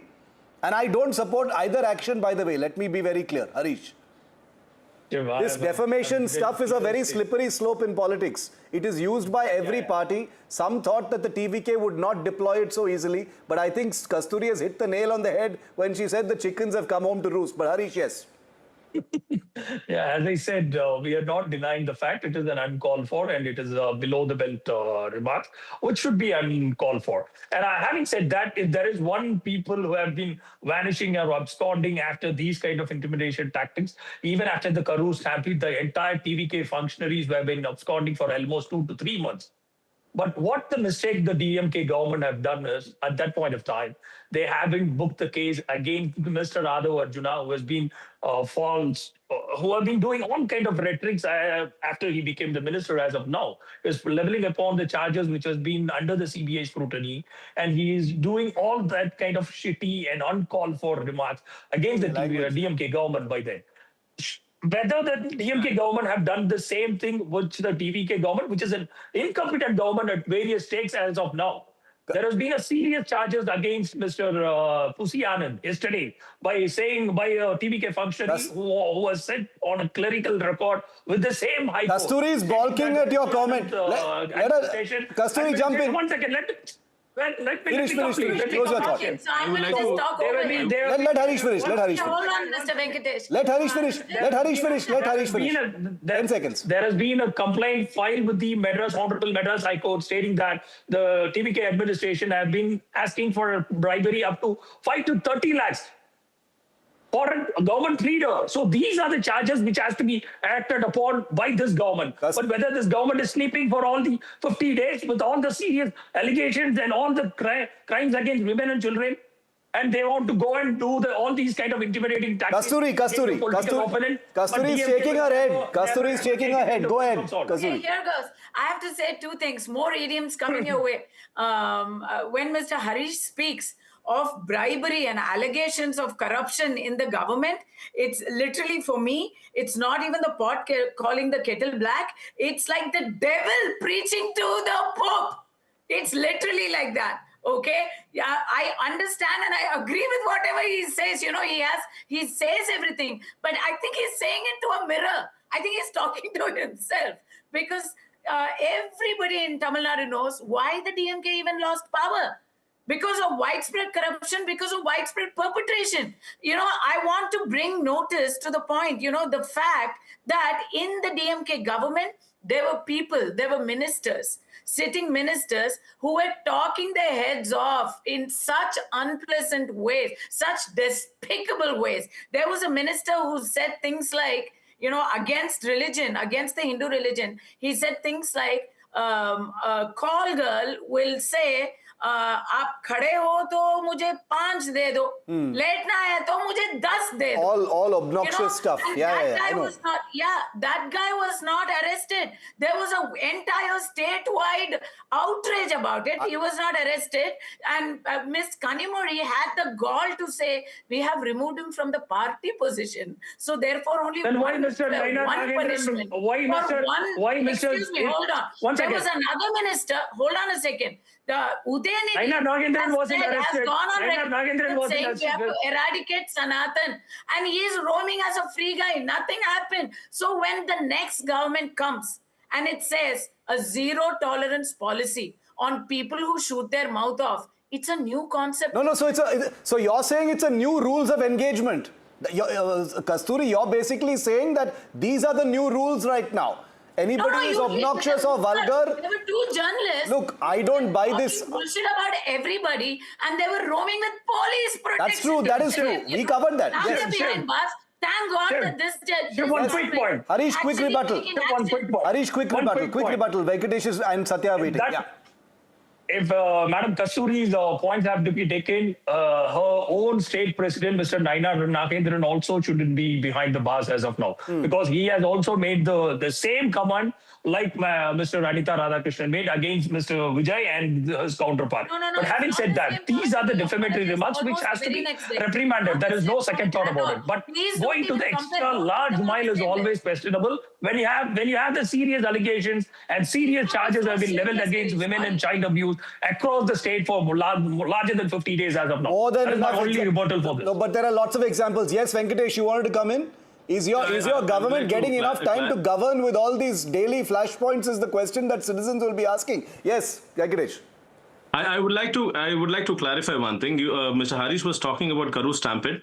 He should understand the difference between Karur Stampede and the comment that has been made by Mr. Anita Radhakrishnan. It's an accident, and here it is an intentional insult. It is a misogynistic behavior of Mr. Anita Radhakrishnan. You cannot compare that. Everyone has the rights to abscond and protect themselves, but not by making an intentional insult to someone and then take an absconding stand. You cannot justify that.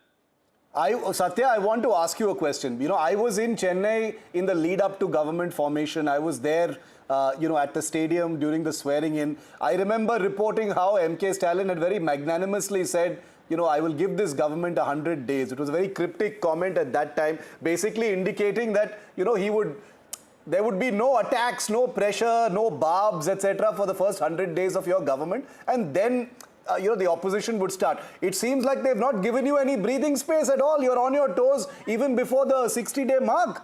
That's the level of their math. In fact, they are impatient. As an opposition, they are not even effective. They have become impatient because They're not able to take the fact that our leader has become the chief minister. That's the reason. They should have waited for another 50 more days.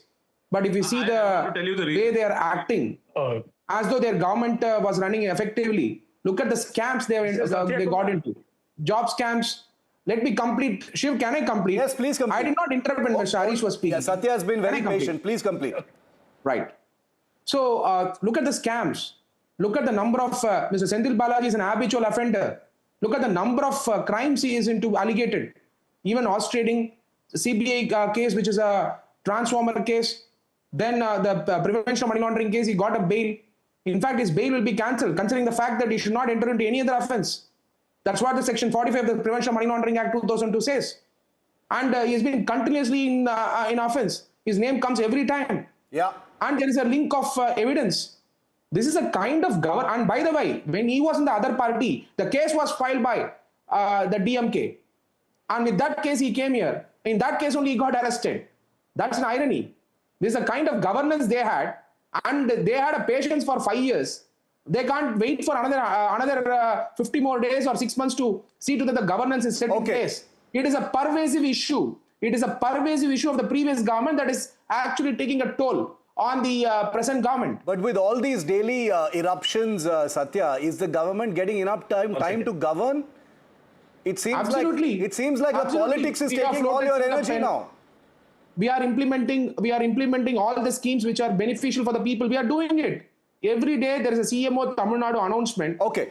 Where it is there in English as well as in Tamil. Venkatesh. What kind of policies are implemented? We are also working on a cooperative federalism model. Okay. Yeah. We are not fighting with the center for everything. There's a strong reason why DMK is trying to topple Vijay's government as early as possible is because almost all the then ministers of DMK will get arrested due to the scams they have done.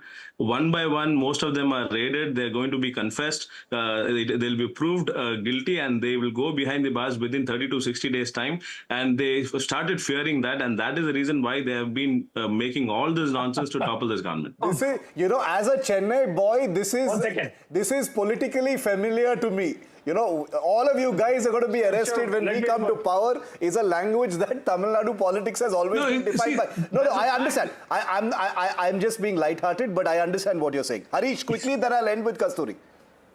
Yeah, those are political fallacies, which the earlier speaker have said, because there is no truth and it will be staying as an allegation. If there is one government should be toppled, then Mr. Vijay himself has to be toppled and went to the people for seeking a majority. But have he done that? No. Because he has been defecting the ADMK MLAs. No, but is the DMK trying to topple the government? Is that true, Harish? What are you hearing? Is that actually true? Those are the allegations. They themselves will topple because MDMK, Waiko have entered inside. He will topple any strong government itself. So he will make sure to topple the Vijay government with his own power. So you don't have to worry whether DMK has to take any cognizance of this offense. No, not at all. Because Mr. Vijay himself have poached MLAs. They have defected almost 25 MLAs from the ADMK, one after one joining across. Whether he has done the same thing? No, the DMK government have given him 6 months of ultimatum to make sure his government go accordance with the governance. I think but whether they are doing that, no. Okay, the bottom not line. At all. So having said that, there are multiple governance issues, multiple law and order issues for the prevailing for last 50 days. And they are not concentrating on that. Basically, rather than they want to do the same thing. Done with the I understand. Mafia. I get what you're saying. Most people thought new party, new chief minister, there will be a small honeymoon, Kasturi. I remember we spoke about it when I met you in Chennai as well. All of that is straight out the window. It's only going to be game on politics now. It's going to get worse. That's what it's going to be. Kasturi, last word. I'm out of time. Yeah, so the DMK always projects itself as the party of rationalism, Pagattarivu, reason and rationalism. But their speakers come on TV and go on record saying Vaiko's power will pull down their party. And their leader, I can't even say leader of the party anymore because Mr. Stalin, I don't know what exactly is his status right now. I'm a little confused about that. But Mr. Stalin literally says every day to his cadre, everybody be alert. Elections are around the corner. Any minute elections will be there. What is that if not blind hope? Okay. So if the party is going to rely on superstitions and blind hope and just absolutely unfettered hate as their only tools against the present government, let me be very clear. This present government is not all saints. We've got ADMK leaders And coming here. It's a ship of Theseus situation where, you know, we don't know what's going on. But if this is the kind of opposition they're facing, they're going to have a smooth sailing for 5 years. Only 10 seconds since you're in the opposition. 10 seconds to you. And Madam Kasturi Shankar, who is a party hopper by herself and commenting, stating that I've been in one single party all my life. Harish, you take back that. They lie like this all the time. You don't teach me. You don't teach me. You don't teach me. This is not personal, guys. You are putting your towel now to TVK. Okay. You are putting your towel in TVK bench as of now. So welcome to TVK. Welcome to TVK. Not about Harish. TVK Kasturi Shankar. No. Welcome to TVK. This is not about Harish and Kasturi. No. When you don't have anything in your defense, Folks. Don't comment about our chief minister. Okay. I will comment about your party. This is only politics, my friends. Please. I have to try and keep the peace here. This isn't about Harish or Kasturi or Satya Venkatesh. This is obviously a topic that gets everyone's blood up. I was obviously right when I said it's permanent confrontation politics that has returned to Tamil Nadu. And we'll have to see what happens when we turn the page tomorrow. I'm sure there'll be a fresh confrontation. Thank you very much, Kasturi, Venkatesh, Harish, and Satya. Pleasure to have all of you here tonight on India Matters.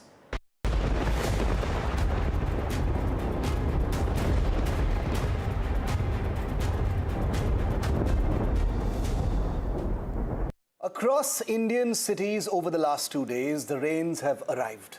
And so has the annual horror show we have somehow accepted as normal. People electrocuted by live wires in flooded streets, motorists grievously injured after crashing into potholes hidden beneath rainwater, citizens swept into open drains and disappearing into manholes, homes flooded, roads collapsing, traffic paralyzed. You know the picture. Every monsoon, the rain performs the same ruthless audit of our cities across the country. It strips away the excuses and exposes the dirty truth that we all know about India's infrastructure, our civic management, and where our taxes, yours and mine, really go. Now, the saddest part is that none of this is inevitable. I hate to make this comparison, believe me, viewer, but look at cities across China that have spent years building flood-resilient infrastructure, sponge city designs, better drainage, and smarter urban planning, just with political will. Heavy rain there is increasingly an inconvenience, just a nuisance. Heavy rain here is still a public safety emergency.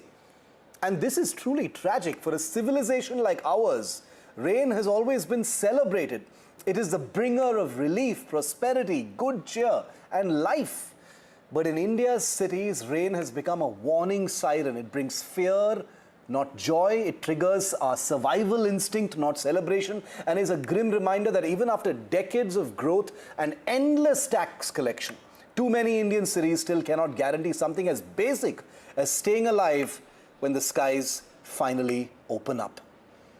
And Mumbai is a city that has, as expected annually, been affected inordinately. We've seen the suffering, we've seen the images, and one person who has spoken out very candidly, very sharply about this situation is Shiv Sena Rajya Sabha Member of Parliament, Milind Deora. And he joins me live tonight. Milind, always good to have you. And I was really happy to see the stand that you've taken on this issue.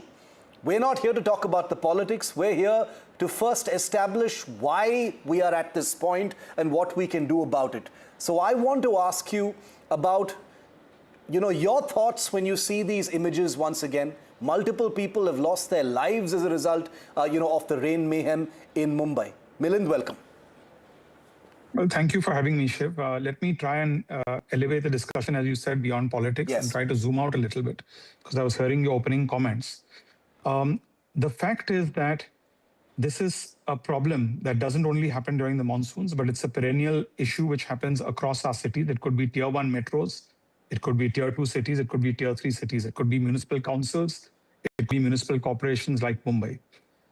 I raised this issue in Parliament during the last session, and I said, for example, in my speech, that one of the reasons that the US in the West and China in the East have outdone India in innovation and growth is not because they have very good interstate competition. India, by the way, has excellent interstate competition. Maharashtra will compete very effectively in attracting investments compared to Telangana or Gujarat or any other state. These countries have devolved powers to their cities, and as a result of that, they have intercity competition. So Shanghai, for example, in China is competing against a Guangzhou, which has now become the Silicon Valley of China, which is where some of the world's most innovative robotics companies are increasingly being headquartered and being spawned out of that area. That is an area which, sadly, we as a country, after almost 8 decades of independence, have woefully failed. For your viewers, I often ask this whenever I go to different cities around the country. Most of your viewers, Shiv, I'm sure, whether they're from Kolkata, whether they're from Mumbai, whether they're from Bengaluru, regardless of which party is in power, from the opposition or the ruling benches, will not know the name of their mayor or their deputy mayor. And that's a manifestation in many ways or symptomatic of the larger problem. The good news is that in 1993, the Parliament of India amended the Constitution for the 74th time, what's famously called the 74th Amendment, which called for greater decentralization, devolution of powers to local municipalities to empower them. One method is to have, for instance, a directly elected mayor, as you see in cities like London and many parts of the world, even in the East, even in the global South, to allow cities to raise their own finances so that they are not dependent on state governments. They can issue bonds, for instance. They take accountability for their own finances. And more powers slowly but steadily get devolved to the cities. So, for instance, in every city across India, the law and order, the police of that particular city, if you take, for example, let's say Chennai, the Chennai police does not report to the mayor of Chennai. The Chennai police will report to the Home Minister of Tamil Nadu. That's not how it works, let's say, in a New York City. That's not how it works even in London, where the Metropolitan Police will report to the mayor of London. If you see a crisis in New York, whether it's a terrorist attack, whether it's flooding, whether it's a natural disaster, the first person on that scene is not the governor of that state, who's in our parlance would be the chief minister, not the prime minister or the president of the country. It's the mayor. But it would be the mayor on the ground. Because the mayor has those executive powers to deliver. And the mayor can take accountability, and the voters, if they feel that the mayor is not performing, can vote that mayor out or reward that mayor and re-elect them. That doesn't exist in our system. And that is a very, very, very serious lapse that is hurting innovation in our country, that's hurting growth in our country. And as I said, that's hurting intercity competition. So if we really want to compete against China, if we really want to compete against the United States, if we truly want to build local innovative hubs, economic hubs of excellence, we have to devolve powers. We don't have effective urban governance across the country. Are we moving towards that, Milind? You know, you've had a ringside view of how these, the civic bodies and city governments function. Are we moving incrementally towards devolution of those powers, or are we at a standstill? We're just not moving towards that. No, sadly, the bad news is we are not. And this has nothing to do with the government of India. This has everything to do with state governments. So state governments ultimately have the power to devolve. So when the Constitution, the 74th Amendment, if you go through the 74th Constitutional Amendment, it allows state governments, the ball is in the court of the state government to devolve those powers, to decentralize those powers.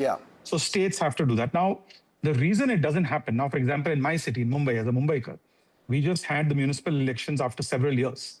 I tried my best to make devolution of powers, decentralization of powers to some, I mean, it may not be the most perfect solution. There's a debate on that. But for example, to have a directly elected mayor concept, I tried to make it an electoral issue. Because if you want these things, if you want politicians like us to respond and react, unfortunately, the way democracy works is it has to become an electoral issue. Correct. And sadly, it's very difficult to make issues like that an electoral issue. But that's the reality. So the reality and the reason why we are unable to capture massive economic growth potential in our country and compete with countries like China and the United States is we do not have local governance, urban governance.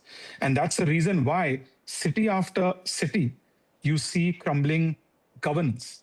In a city like Mumbai, for instance, I can safely say that people who live in Mumbai, today we have a world-class metro. I'm proud of the state government's efforts in doing that. We have world-class transportation infrastructure. We have the coastal road, which is a unique project. We have the Atal Setu, which is the longest sea bridge in the country, which connects the city to the hinterland, kind of like a Brooklyn Bridge in New York City. Yeah.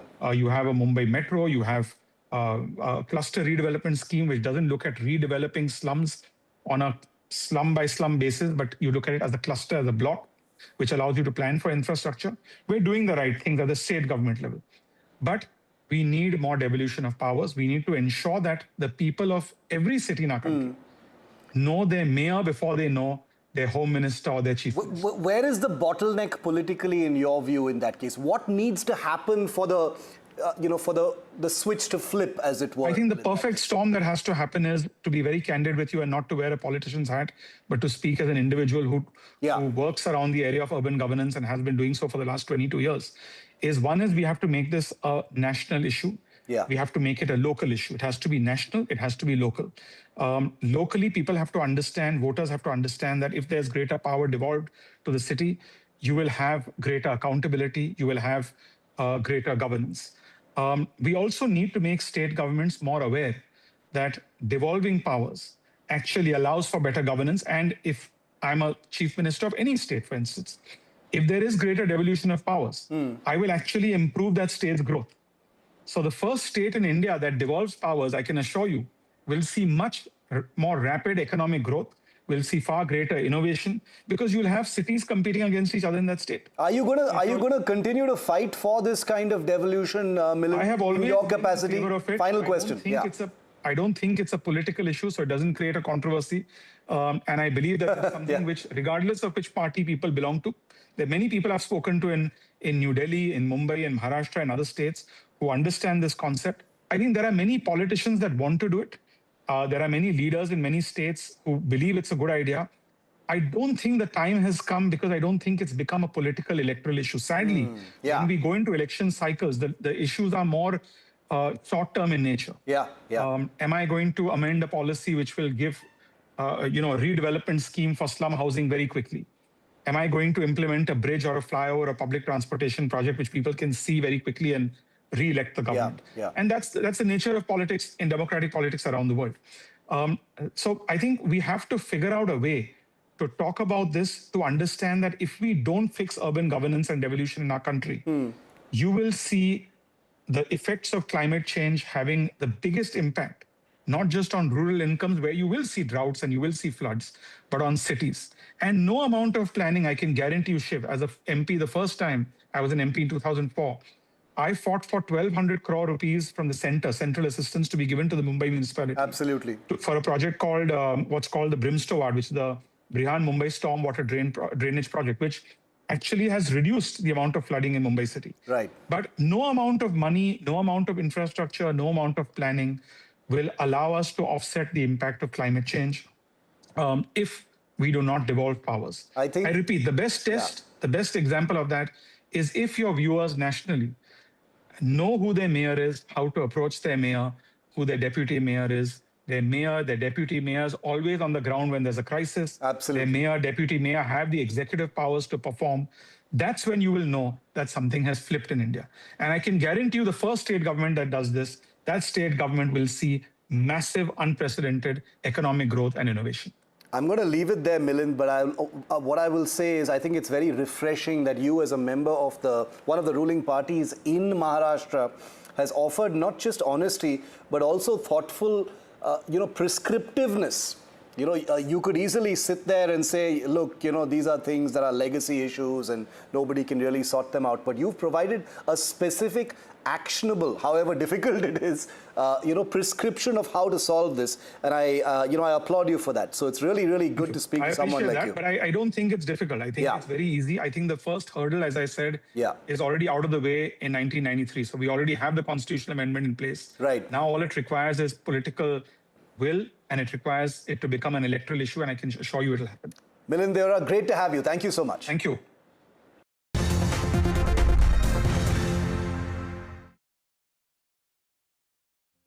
And a big breaking story today. Meta officials have been summoned by the Indian government after shocking allegations that advertisements promoting child sexual abuse material have appeared on Instagram.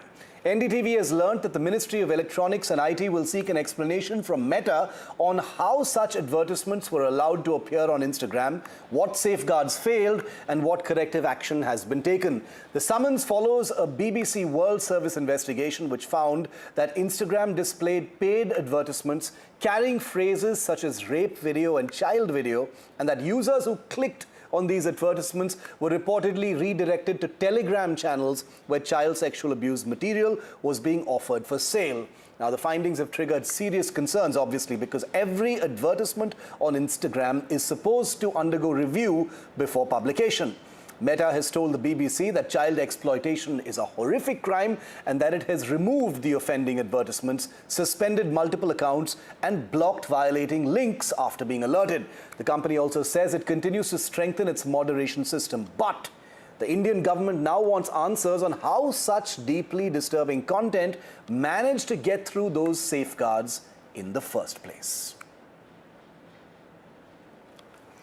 And joining me live now is Kanishk Gaur. He's a technology expert and founder of the India Future Foundation. Kanishk, good to have you. A very serious summons by the Indian government to Meta over allegations of advertisements on Instagram promoting links, selling child sexual abuse content on Telegram. This is part of a BBC World Service investigation. I'm sure you've seen that. How serious is this? How could this happen, Kanishk? See, the findings are deeply concerning and demonstrate the scale of challenge which we are facing as a society, because today AI is evolving and cyber criminals are evolving with the use of deeper technologies to evade technology solutions which are deployed by tech companies. This includes coded language, encrypted messaging, disposable account, sophisticated evasion techniques which today bypass traditional moderation controls and enforcement mechanisms. And it is not a problem of one platform today. The problem is across multiple platforms. Yeah. The key issue here is that one needs more detailed technical solutions to ensure content moderation and abuse detection that have primarily been used by these platforms right now. Yeah. So if I go deep in terms of analyzing some of this, a lot of the content which appears first on these platforms will appear real and will not have anything which is CSAM related. But after a certain point of time, the content will plug in. By this time, the moderation technology which is used would miss this kind of the content which has come out, and then there would be third-party links. Yeah. So cyber criminals have evolved and they have found out mechanisms to evade modern technology today. That's so traditional offenders are now using highly adaptive digital AI tools to basically evade these. But Kanishk, that's really scary. That means there are cyber criminals out there, who have the technological know-how to evade the safeguards of one of the biggest technology companies on earth. See, again, there is organized cybercrime, which everyone is fighting today. It is not just platforms. Yeah. And today, you need to understand that it is not the companies, it is these cyber criminals who have learned to master the art of evading technology and using AI. I was recently investigating a case where deepfake videos were being perpetrated from Cambodia to lure people into pig butchering or romance scams. Now, the people don't know that the person behind is actually someone else, but it is use of facial technology using AI that they are evading detection.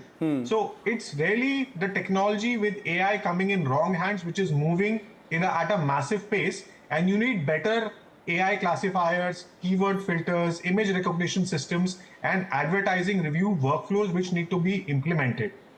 Does Meta, will there be learnings from Meta for this? One would imagine that a company like Meta, Kanishk, would have the safeguards or systems in place that would detect something like this? Or even if they, went past the initial filters, someone would, be able to alert them about it. Why did it take a BBC investigation for this to come to their attention? See, with BBC, I try and take things with a pinch of salt because BBC has this habit of reporting things against a lot of people. If I look at what BBC talks about, India, Indian politics, rule of law, we will go in a very different direction. So BBC... But this is meta. I'm saying, if it was coming from other sources, I would have taken it in a different way. But because it is BBC and the way BBC reports certain things, I would say let there be more investigation on how such accounts are getting through, rather than someone basically being a whistleblower. And we have seen BBC fall out on its own investigations with some of its journalists resigning in the past. And they've been accused. In case of Donald Trump, you saw that BBC had to actually apologize and fire a journalist who had reported against Donald Trump. But Kanishk, in this particular case, BBC, the Meta has responded to the BBC investigation, said that they've removed those links, they've sorted out how those ads went through their filters, etc. So they've basically admitted that something did go wrong. Obviously, as a responsible company, they have done the right thing by accepting that something did go wrong. Yeah. But it's now that they built up more controls, and that is only possible through public-private partnerships, because all of this would require greater accountability, and they would need more safety trusted flaggers. You would need more what I call the white hats to fight at the black hats who are coming after the modern society. All these crimes which used to happen offline are today online. And we need to understand that pornography, CSAM, it's an industry by in itself today, and people make money out of it. That's why they are promoting these ads. It is not Meta which is put out these ads. Sure, absolutely. Nobody's suggesting that. Final question, Kanishk. It's going to be a busy month for Meta here in India. They've been summoned over the WhatsApp username issue, now over Instagram as well. These discussions usually happen pretty constructively, I'm guessing, because from the outside it seems like, the knives are out and, things could go sideways. No, absolutely. It's, I would say, bad timing. It's like, the monsoon in India. We don't know, where it is going to rain too hard. So probably it's going to be a very heavy rainy day for Meta. But my best wishes to them. They come out stronger from this. But I would say that this is more of a societal problem, because we always had this CSAM issue. Erstwhile, it used to be offline. And, there were initiatives which have been set up. So if you've heard about NECMEC, which was an initiative to control CSAM, where you had all big tech platforms, including Meta, Google, come together. That was initially set up by Meta only to take this content down. Right. So today, they need to come back stronger and make more investments and build up more public-private partnerships to ensure that there is greater content moderation and not just, say, depend on technology, but also have safety trusted flaggers who could take this content down. We'll be tracking the interactions between the government and Meta very, very closely here on NDTV. Appreciate your view, Kanishk. Good to have you here on the channel. Thank you very much for your time. Thank you. Well, if you have been watching, it's a wrap here on India Matters. Left, Right and Centre with Vishnu comes up next.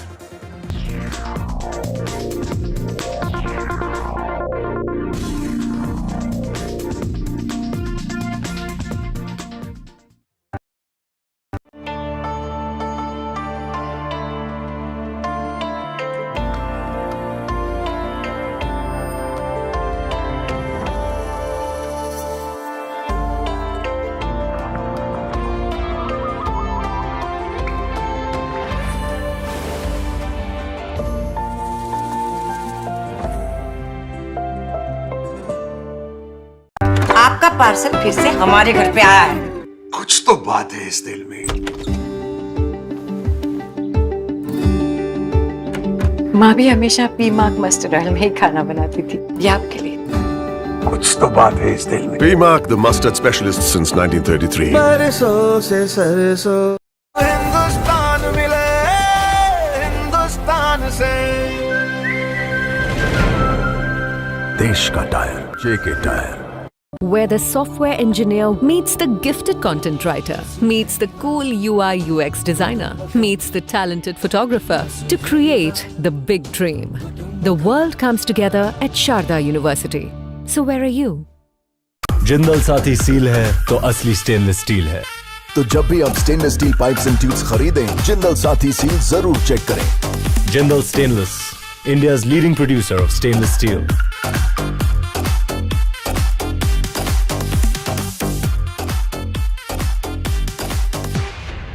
थोड़े में ज्यादा स्वाद, यही तो है इसकी खास बात। वाओ मम्मा, क्या स्वाद है। अरे मेरे राजा, सबका राजा आरती और मसाला। We are over, Jimmy.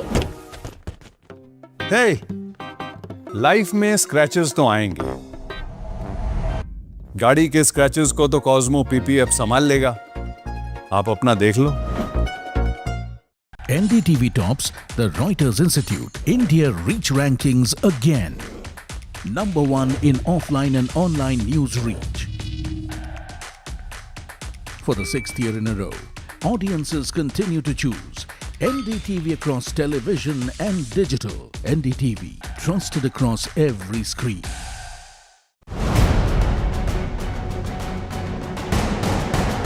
Literally go from the man on the outside looking in now to the man on the inside looking out. I think that was one of my biggest drivers to become an astronaut.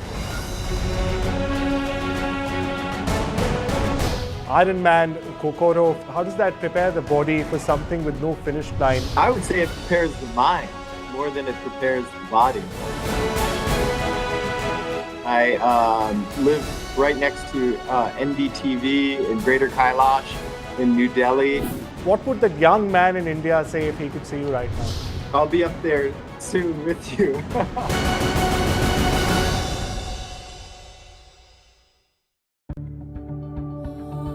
Where the software engineer with a big idea meets the smart market analyst,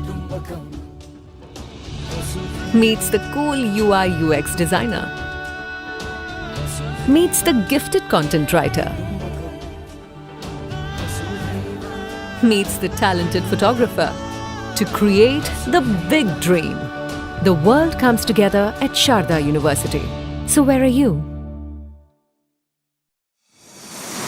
India Inc.'s most respected names chose India Inc.'s best and brightest. I'm delighted to be chairing a committee of such distinguished fellow businessmen, bankers. It's just lovely to be back on this NDTV jury. I have been a fan of NDTV for a long time. Many of the nominees are extremely close together in terms of what they've done. I think it's also important that how they are reshaping the industries, commercial activities which they are into. And it's a very judicious mix of people to choose from. My compliments to the team. Who will earn India's top business honors? Find out at the NDTV Profit Business Leadership Awards.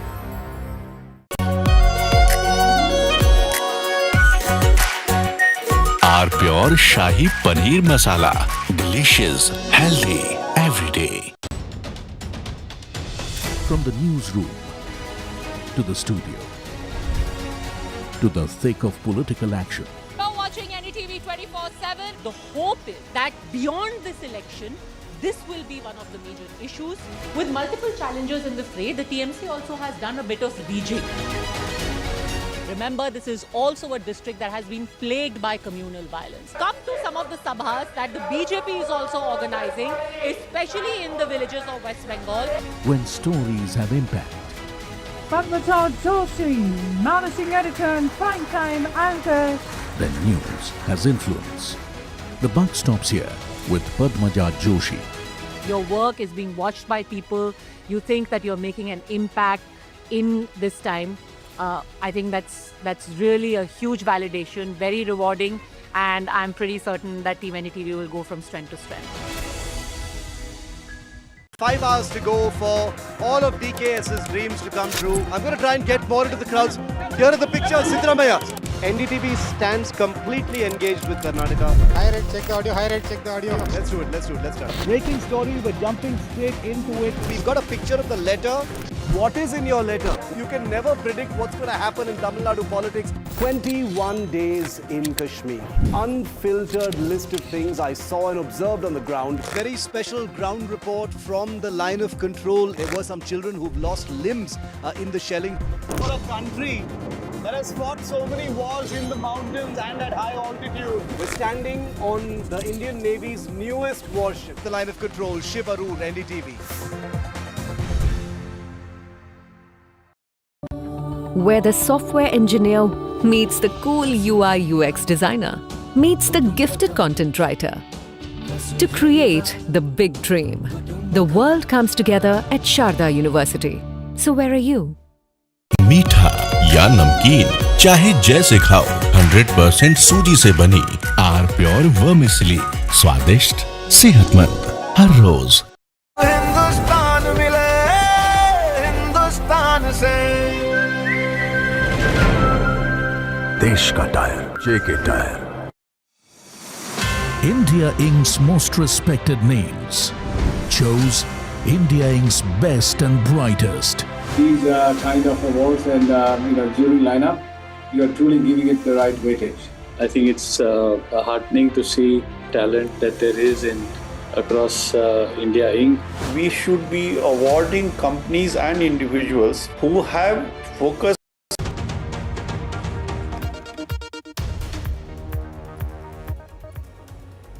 Good evening. Welcome to Left, Right and Centre. I'm Vishnu Shom. As the week-long funeral rites for Iran's late Supreme Leader Ayatollah Ali Khamenei begin in Tehran, the Islamic Republic is staging a major show of unity and of strength. The 86-year-old cleric killed in US-Israeli strikes in February is being buried next week in Mashhad after processions across Iran and Iraq. Yet beneath the solemn ceremonies lies a deeper question.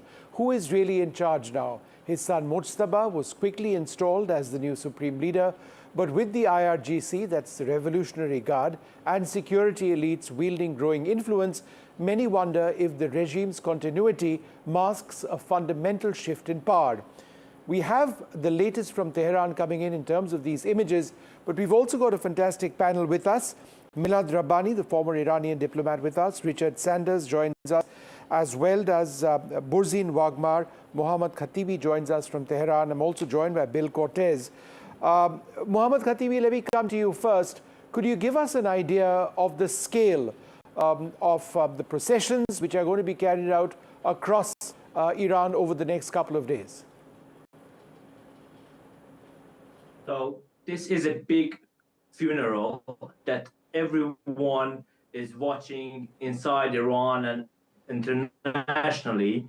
There are people coming from all over the country to Tehran tomorrow, and they have started to come, and this will take around 1 week, and people from different provinces are going to be stationed inside Tehran, and the government has prepared vast areas for them to be stationed.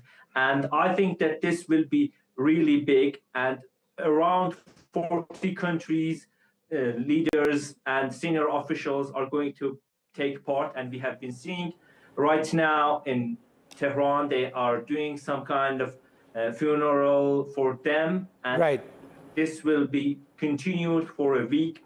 And I think that senior officials from Iran. All right, we've lost that line with you. We'll come back to you. Milad Rabbani, would you like to come in on this question, which is, how has the assassination of Ali Khamenei and the rapid appointment of his son Mujtaba changed the traditional one-man rule model that's defined Iran for over 3 decades? It seems now that there are many people who are in charge, despite the appointment of a supreme leader, Mujtaba Khamenei. How exactly does that work on the ground? Thank you for having me. First of all, I need to tell you, this war, this attack makes the Iranian regime, this murderous regime who killed many people and they don't have doubt to kill people, stronger. They put them in a stronger hold. Who will rule? Traditionally in Iran, there was one person in the power, and now again there is one person. There is Mujtaba Khamenei. We don't know what is the situation. There are different evidence suggest different approaches about him. But whether he is healthy or he's not healthy, the person who has power in Iran is the person affiliated with IRGC, Yes, as you mentioned, yes. and they need IRGC because they should govern by suppressing opposition. And let me tell you, the Iranian regime showed they have three characteristics that help them to survive and to control that huge country. First, they have the ability to defend their borders. Second, they have the ability to suppress people. And third one is they have the ability to prevent world consent against them. Right. So I believe they can survive this, and there will be some conflicts after that. I believe we have a hot summer ahead, but this regime is professional in surviving and murdering people and suppressing any opposition. Richard Sanders, despite official claims that the regime is functioning normally, what evidence points to real decision-making power shifting from the Supreme Leader's office to the IRGC, the Revolutionary Guard, security elites, and other collective bodies? Is that where control really resides now? Well, I remember that Winston Churchill once said regarding the Soviet Union that it was a riddle inside a mystery, inside an enigma. It's perhaps not exactly the same thing with regard to Iran, but it is a rather opaque society. It is not an open democracy. So we have to look at clues to see who's running the show there. Obviously, you have the so-called Supreme Leader, Mustafa Khamenei, but he is just never seen, not even on videotape, which is rather mysterious. He's not showed up at this tremendous funeral, and that is curious to say the least, and raises these issues of his health. One person who has surfaced is Ahmed Vahidi, who is the current head of the Islamic Revolutionary Guard Corps. He is a powerful and frankly sinister figure who has been involved in supporting terrorist activity around the world, as well as the most brutal repression inside his own country. So his presence is important. What are exactly the other power centers within Iran? It's hard to say. You have, of course, kind of the official ministry types, the foreign minister. You have the head of the National Assembly.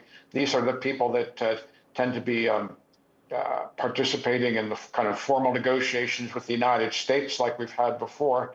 But in any authoritarian country, power belongs to the people with the guns. In this case, the guns belong to the IRGC.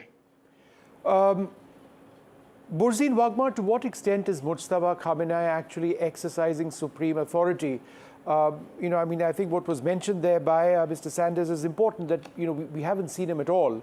We don't know if he's dead or alive. Where does authority come from in Iran presently? Authority in the Third Republic, which came into effect from the 8th of March, which Mustafa being formally instituted as a supreme leader, now resides with the IRGC and other Praetorian military securitized oligarchic elements of the Republic. They have taken over for all purposes and intents, and I have mentioned this on your program in the past too, to that effect. Had Khamenei died naturally in harness as well, and none of this would have panned out on the 28th of February, it was writing on the wall in Iranian studies for all of us, Vishnu, that power would flow away from the clerics who did hold sway during the First and Second Republics, and particularly the first one, because Khomeini is larger-than-life charismatic figure who carried through the revolution in '79. But now it has moved to the Shia Praetorian Guards, and a coup has taken place in Iran for all purposes and intents. And it is they, along with their allied bodies, such as the IRGC's Al-Quds force, then across all 31 provinces, for example, you have provincial core structures dedicated to suppressing internal unrest, policing demonstrations, and rapid reaction forces for regional reserves in order to combat local dissent. These are the Imam Ali units, the Bayt al-Muqaddas units, the Ashura and Al-Zahra units. Then you have the intelligence services. That is the Vezarat-e Amniyat va Ehtiyat-e Keshwar, the VEVAC, which is the external intelligence service, but also the military intelligence, and the IRGC Al-Quds force, which is the elite within the elite of the IRGC.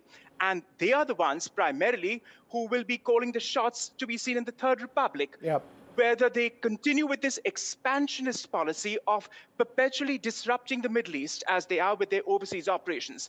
The very fact that Khamenei's body is being taken, the entourage is heading to Iraq, should reveal to your viewers this, that Iraq is for all purposes and intents now a vassal state due to strategic depth that Iran has attained in Iraq as what Pakistan tried in Afghanistan. Right. No, that's an important point. Bill Cortez, the fact that, there are different leaders now, some of them far more hardline than even the regime in the past under the Ayatollah, the consolidation of power post the war and the process of elimination that we saw by the Americans and the Israelis, does that mean the people in power are in fact more hardline than even the traditional clerical institutions? What I think is, and I think what everyone is saying, is that the centers of power have been fractured, and that I think there is a real question as to who has the authority and who's calling the shots. We know for decades that the Ayatollahs and the clerics worked hand in glove with the IRGC. That sort of chain of succession is completely broken now. And I think that's why you have Iran, while still has the ability to project power, and obviously we've seen that with the Strait of Hormuz, severely damaged and degraded, probably the most since they've taken power in 1979.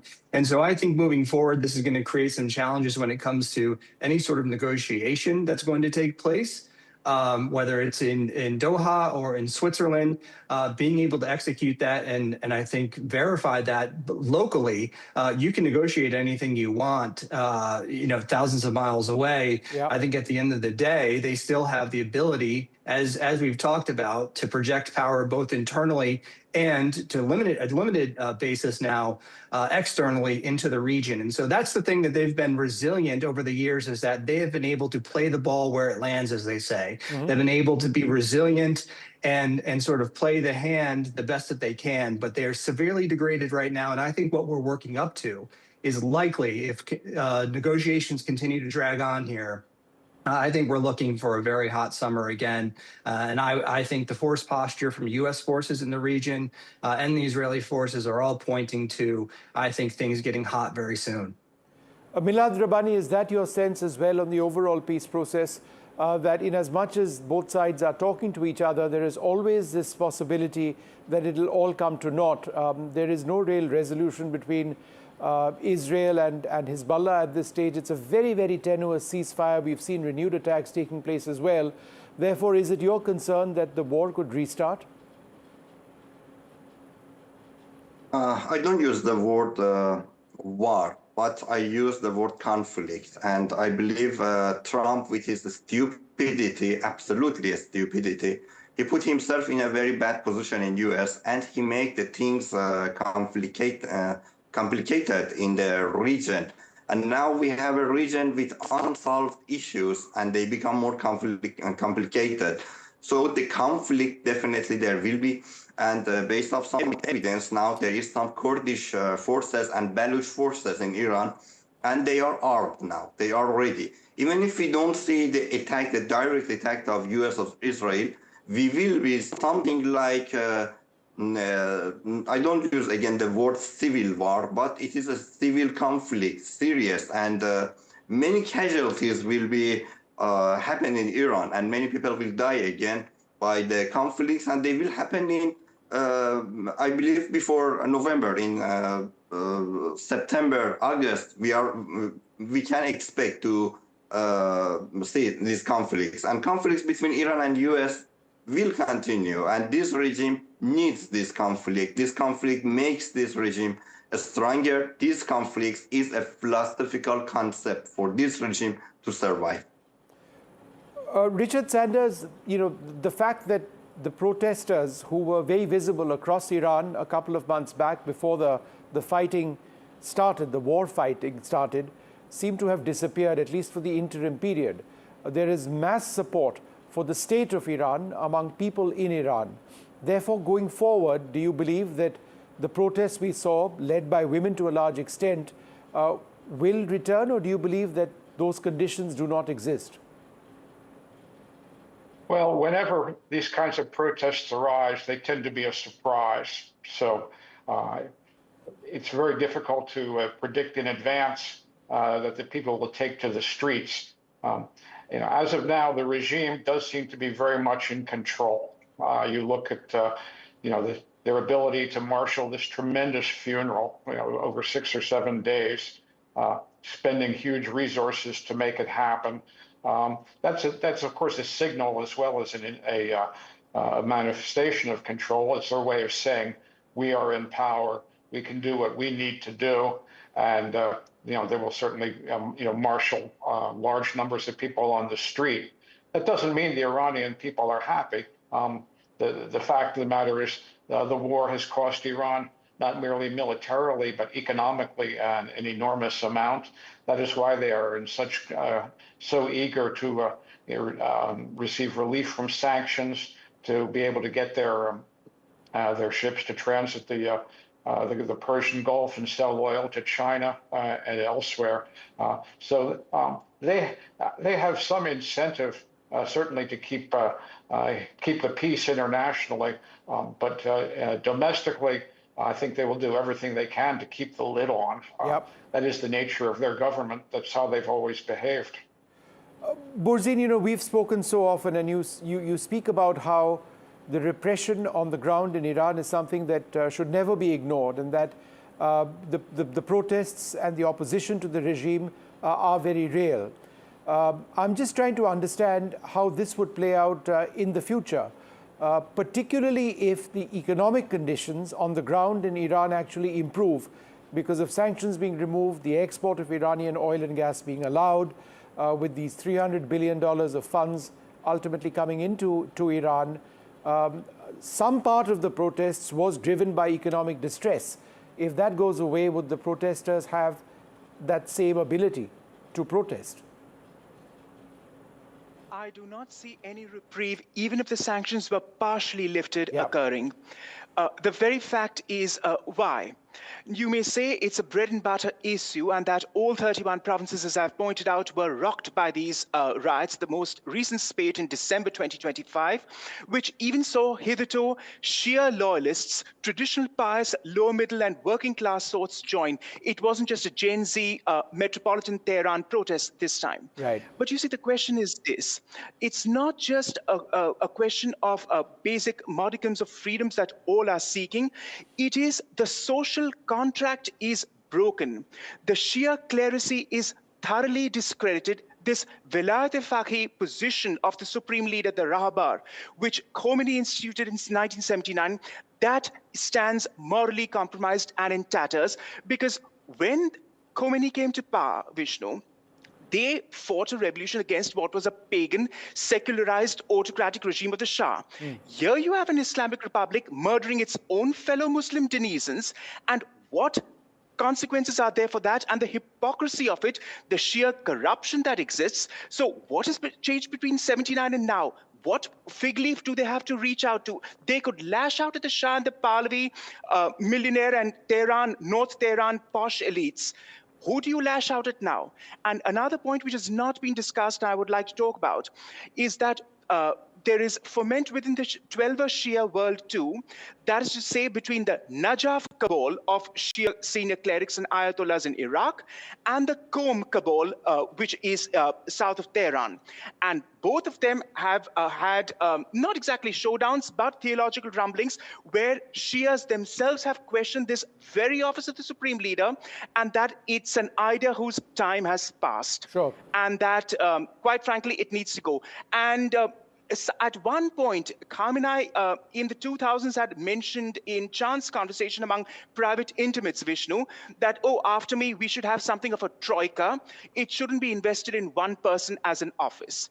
Because the office was, as I mentioned, exclusively created for Khomeini, given his larger-than-life charismatic figure, and nobody else can quite fill that position. Sure. And certainly not Mujtaba, who is just a junior cleric of no theological standing, no publications, no charisma, having not issued fatwas as a source of spiritual authority. Okay, hang on a second. I just want to quickly go. Got it. I want to go across to Bill. I'm running short on time. Bill, I'm just trying to understand, in this changed reality in West Asia, where do China and Russia fit in as far as Iran is concerned? Look, I think that one of the biggest challenges that Iran has faced is Russia has gotten themselves in their own quagmire in Ukraine. And they lost, a big client in Syria with Bashar al-Assad. They're losing the war in Ukraine, continued attacks in Moscow and further inland now. I think Iran is on an island. And I think the challenge with China has been, obviously, when you've had the blockade in the Strait of Hormuz, China suffered from that. Iran was not able to get their oil out and have suffered economically because of that. But China's played this many times in many different situations as well. We know that Iran is a big source for them for energy. I think they're happy to see, at least their tankers moving through the Strait of Hormuz now. But the reality is, I think Iran is very much on an island. That was part of the maximum pressure campaign by the Trump administration and its allies. And I think at the end of the day, Iran is hanging on by their fingertips right now. And I think that is this show of force. That's why they're putting the resources in. We see Putin does the same thing in Russia to make sure and try to show everyone that the regime is intact and is okay. But the reality is, people on the ground recognize a very different reality. And this regime is at its weakest as it's ever been in the past 40 years. All right. Well, I'd like to thank all of you very much for joining us. The funeral processions will be continuing across Iran for the next couple of days.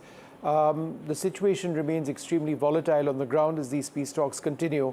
Where are they really headed? Only time will tell. For the moment, from all of us here, good night.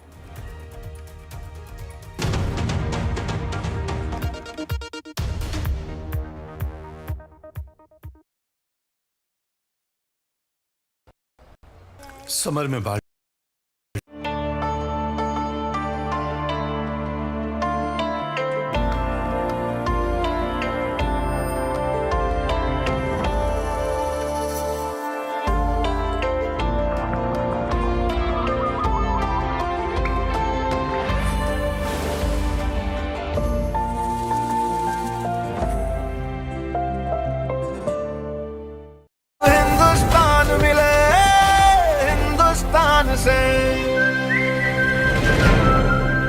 देश का tyre JK tyre. Where the software engineer meets the gifted content writer, meets the cool UI UX designer, meets the talented photographer to create the big dream. The world comes together at Sharda University. So where are you? थोड़े में ज्यादा स्वाद यही तो है इसकी खास बात. वाओ मामा, क्या स्वाद है? अरे मेरे राजा. सबका राजा आरती और मसाला. We are over, Jimmy. Hey, life में स्क्रैचेस तो आएंगे. गाड़ी के स्क्रैचेस को तो कॉस्मो पीपीएफ संभाल लेगा. आप अपना देख लो. Straight from the heart of the newsroom to the core of the stories shaping your world. Join me, Gargi Raut, as I track all the developments as they break. Live from the NDTV newsroom, weekdays at 4 p.m. He has tracked the pulse of power from Washington to Korea. Witnessed history being made in global capitals and conflict zones. This location from Tel Aviv Brought clarity to complex issues of national security and international affairs. Prime Minister Narendra Modi spoke to him at length yesterday. The Ayatollah Khamenei is gone. There has been a missile attack right behind you, and we need to rush into a shelter. Heading there. Will Prime Minister KP Sharma Oli resign?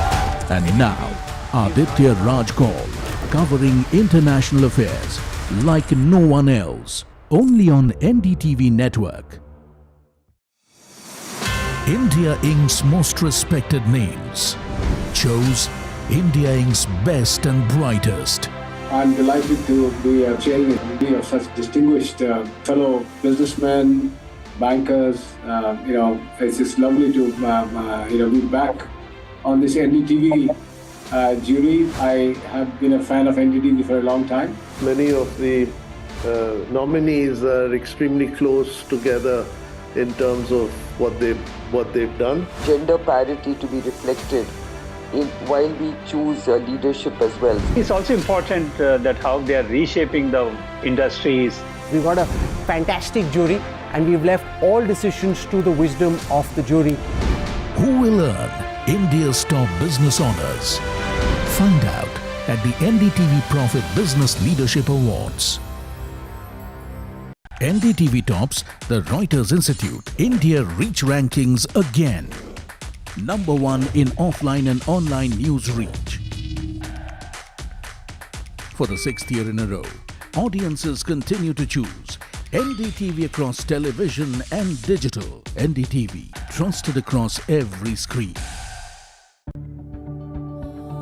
Where the software engineer with a big idea meets the smart market analyst, meets the cool UI UX designer, meets the gifted content writer, meets the talented photographer to create the big dream. The world comes together at Sharda University. So where are you?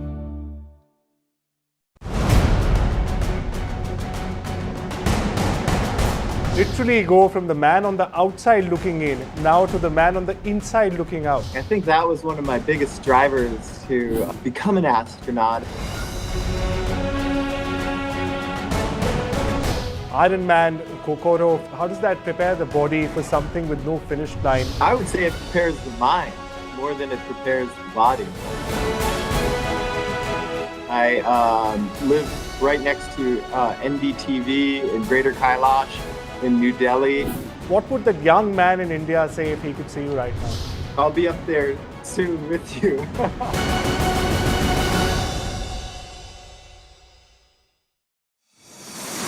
India Inc.'s most respected names chose India Inc.'s best and brightest.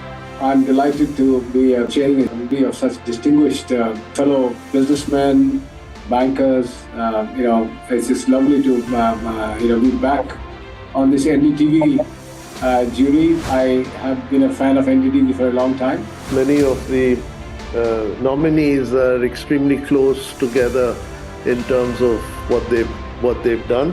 I think it's also important that how they are reshaping the industries, commercial activities which they are into. And it's a very judicious mix of people to choose from. My compliments to the team. Who will earn India's top business honors? Find out at the NDTV Profit Business Leadership Awards. From the newsroom to the studio to the thick of political action. You're watching NDTV 24/7. The hope is that beyond this election, this will be one of the major issues. With multiple challengers in the fray, the TMC also has done a bit of rejigging. Remember, this is also a district that has been plagued by communal violence. Come to some of the sabhas that the BJP is also organizing, especially in the villages of West Bengal. When stories have impact. Padmaja, Joshi, managing editor and primetime anchor. Then news has influence. The buck stops here with Padmaja Joshi. Your work is being watched by people. You think that you're making an impact in this time. I think that's really a huge validation, very rewarding, and I'm pretty certain that Team NDTV will go from strength to strength. 5 hours to go for all of DKS's dreams to come true. I'm going to try and get more into the crowds. Here are the pictures, Siddaramaiah. NDTV stands completely engaged with Karnataka. High rate, check the audio. High rate, check the audio. Let's do it. Let's start. Breaking story, we're jumping straight into it. We've got a picture of the letter what is in your letter. You can never predict what's going to happen in Tamil Nadu politics. 21 days in Kashmir. Unfiltered list of things I saw and observed on the ground. Very special ground report from the line of control. There were some children who've lost limbs in the shelling. For a country that has fought so many wars in the mountains and at high altitude. We're standing on the Indian Navy's newest warship, the line of control, Shiv Arun, NDTV.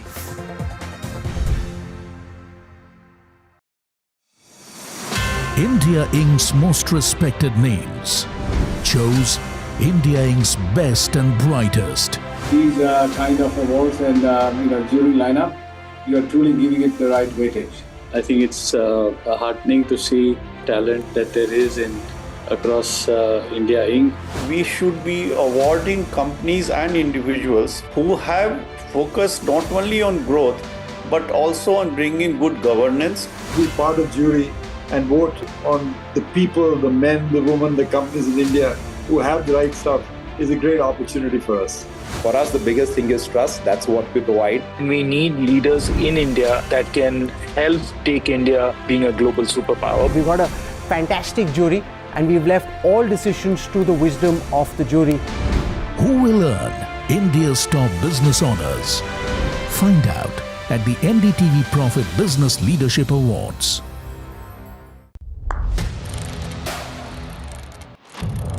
What seems settled for me is unfinished business. So I rewind, I pause, I reflect, I dig until what's buried stands up to be counted. Breaking ground, not just headlines, the meaning behind them. This is Breaking Ground with me, Vedika Sood. थोड़े में ज्यादा स्वाद ये ही तो है इसकी खास बात। वाओ मामा क्या स्वाद है? अरे मेरे राजा सबका राजा और pure masala. Where the software engineer meets the cool UI UX designer, meets the gifted content writer. To create the big dream, the world comes together at Sharda University. So where are you? When others are warming up, I'm raring to go. The stories that matter, the stories that shape your life. Hello and welcome to Watching Prime 5 with me, Raisha Sehgal. What's happening? How to The show that sets the prime time agenda.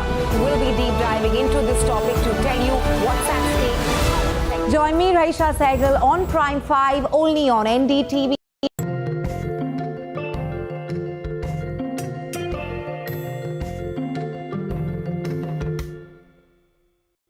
Hello and welcome. You're watching NDTV and this is Natasha Srani reporting live from New York City. Now, for nearly 2 decades, she has been the voice behind some of the world's biggest, most popular love songs and heartbreak anthems. And now it's expected that that story will be coming full circle as she celebrates her wedding here, Taylor Swift. Now, according to reports in the United States, she's supposed to have already tied the knot with NFL superstar Travis Kelce in a private ceremony, and Madison Square Garden behind me is going to be hosting the grand wedding celebrations. Now, over the next few minutes, we'll take you through her whirlwind romance, the impact that she's had on millions as a huge global superstar.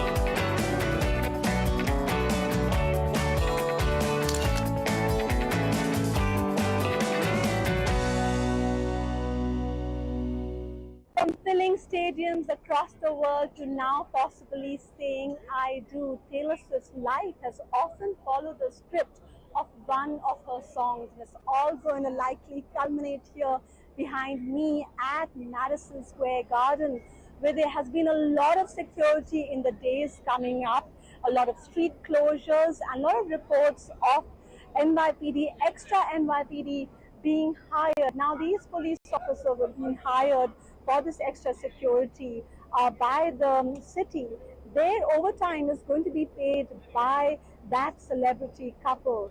And private security has also reportedly been hired, given that this is one of the most high-profile weddings in America coming around the July 4th weekend, America's equivalent of a royal wedding. And we'll be getting you all the details here from New York City. A secret wedding before the big New York bash. According to the New York Post's page 6, citing unnamed sources, Taylor Swift and Travis Kelce have already exchanged vows in an intimate ceremony attended by a small group of close family and friends. However, neither Swift nor Kelce has publicly confirmed the marriage, and Reuters says it has not independently verified the reports. Attention has now shifted to Madison Square Garden, where workers have been preparing for what is expected to be one of the biggest celebrity celebrations of the year. Reports suggest the venue has been booked for a smaller event of around 100 guests, believed to be a rehearsal-style gathering, followed by a grand celebration expected to host close to 1,000 invitees. We're so excited to be here. We came all the way from Little Rock, Arkansas, just to celebrate Taylor's wedding and congratulate her. We're wondering where our invitation was. Actually, we look in the mailbox like every day and our invitation wasn't there, so we're going to run back or call our home and see if it's there. I think it's our version of a royal wedding because she's so popular and her future husband's so popular. You know, everyone's going to be all eyes on them the whole weekend and excited to see what they're going to do and show us. Security around the venue has been tightened, with streets surrounding Madison Square Garden temporarily closed and barriers erected. Confidentiality notices have reportedly been displayed at entry points, warning guests against revealing details of the event or its attendees.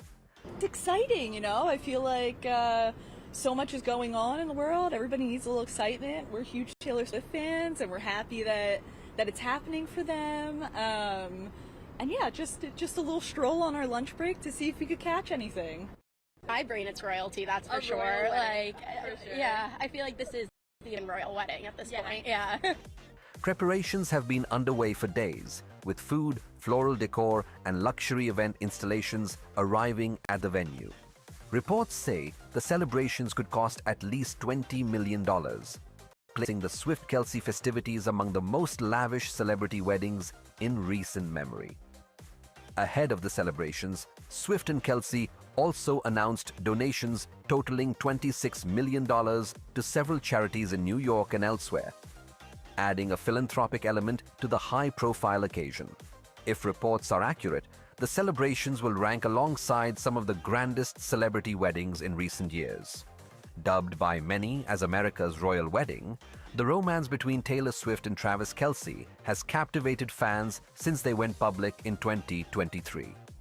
From Swift cheering at Kansas City Chiefs games to Kelce traveling across continents to attend her Eras Tour concerts, the relationship has remained one of the most followed celebrity love stories in the world. For now, the marriage reports remain unconfirmed by the couple.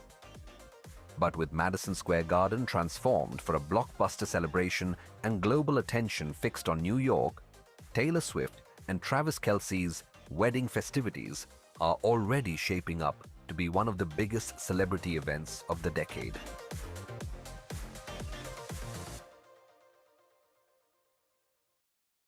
From rewriting the rules of music to rewriting her own love story, Taylor Swift is now set to begin the biggest transformation of her life as she journeys from a country music star to a global billionaire to now her wedding here at Madison Square Garden, or the celebrations at Madison Square Garden.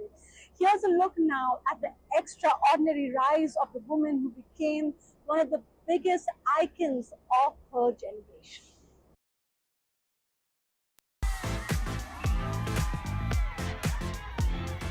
Taylor Allison Swift is far more than a pop superstar. She is a global cultural phenomenon. Born on December the 13th, 1989,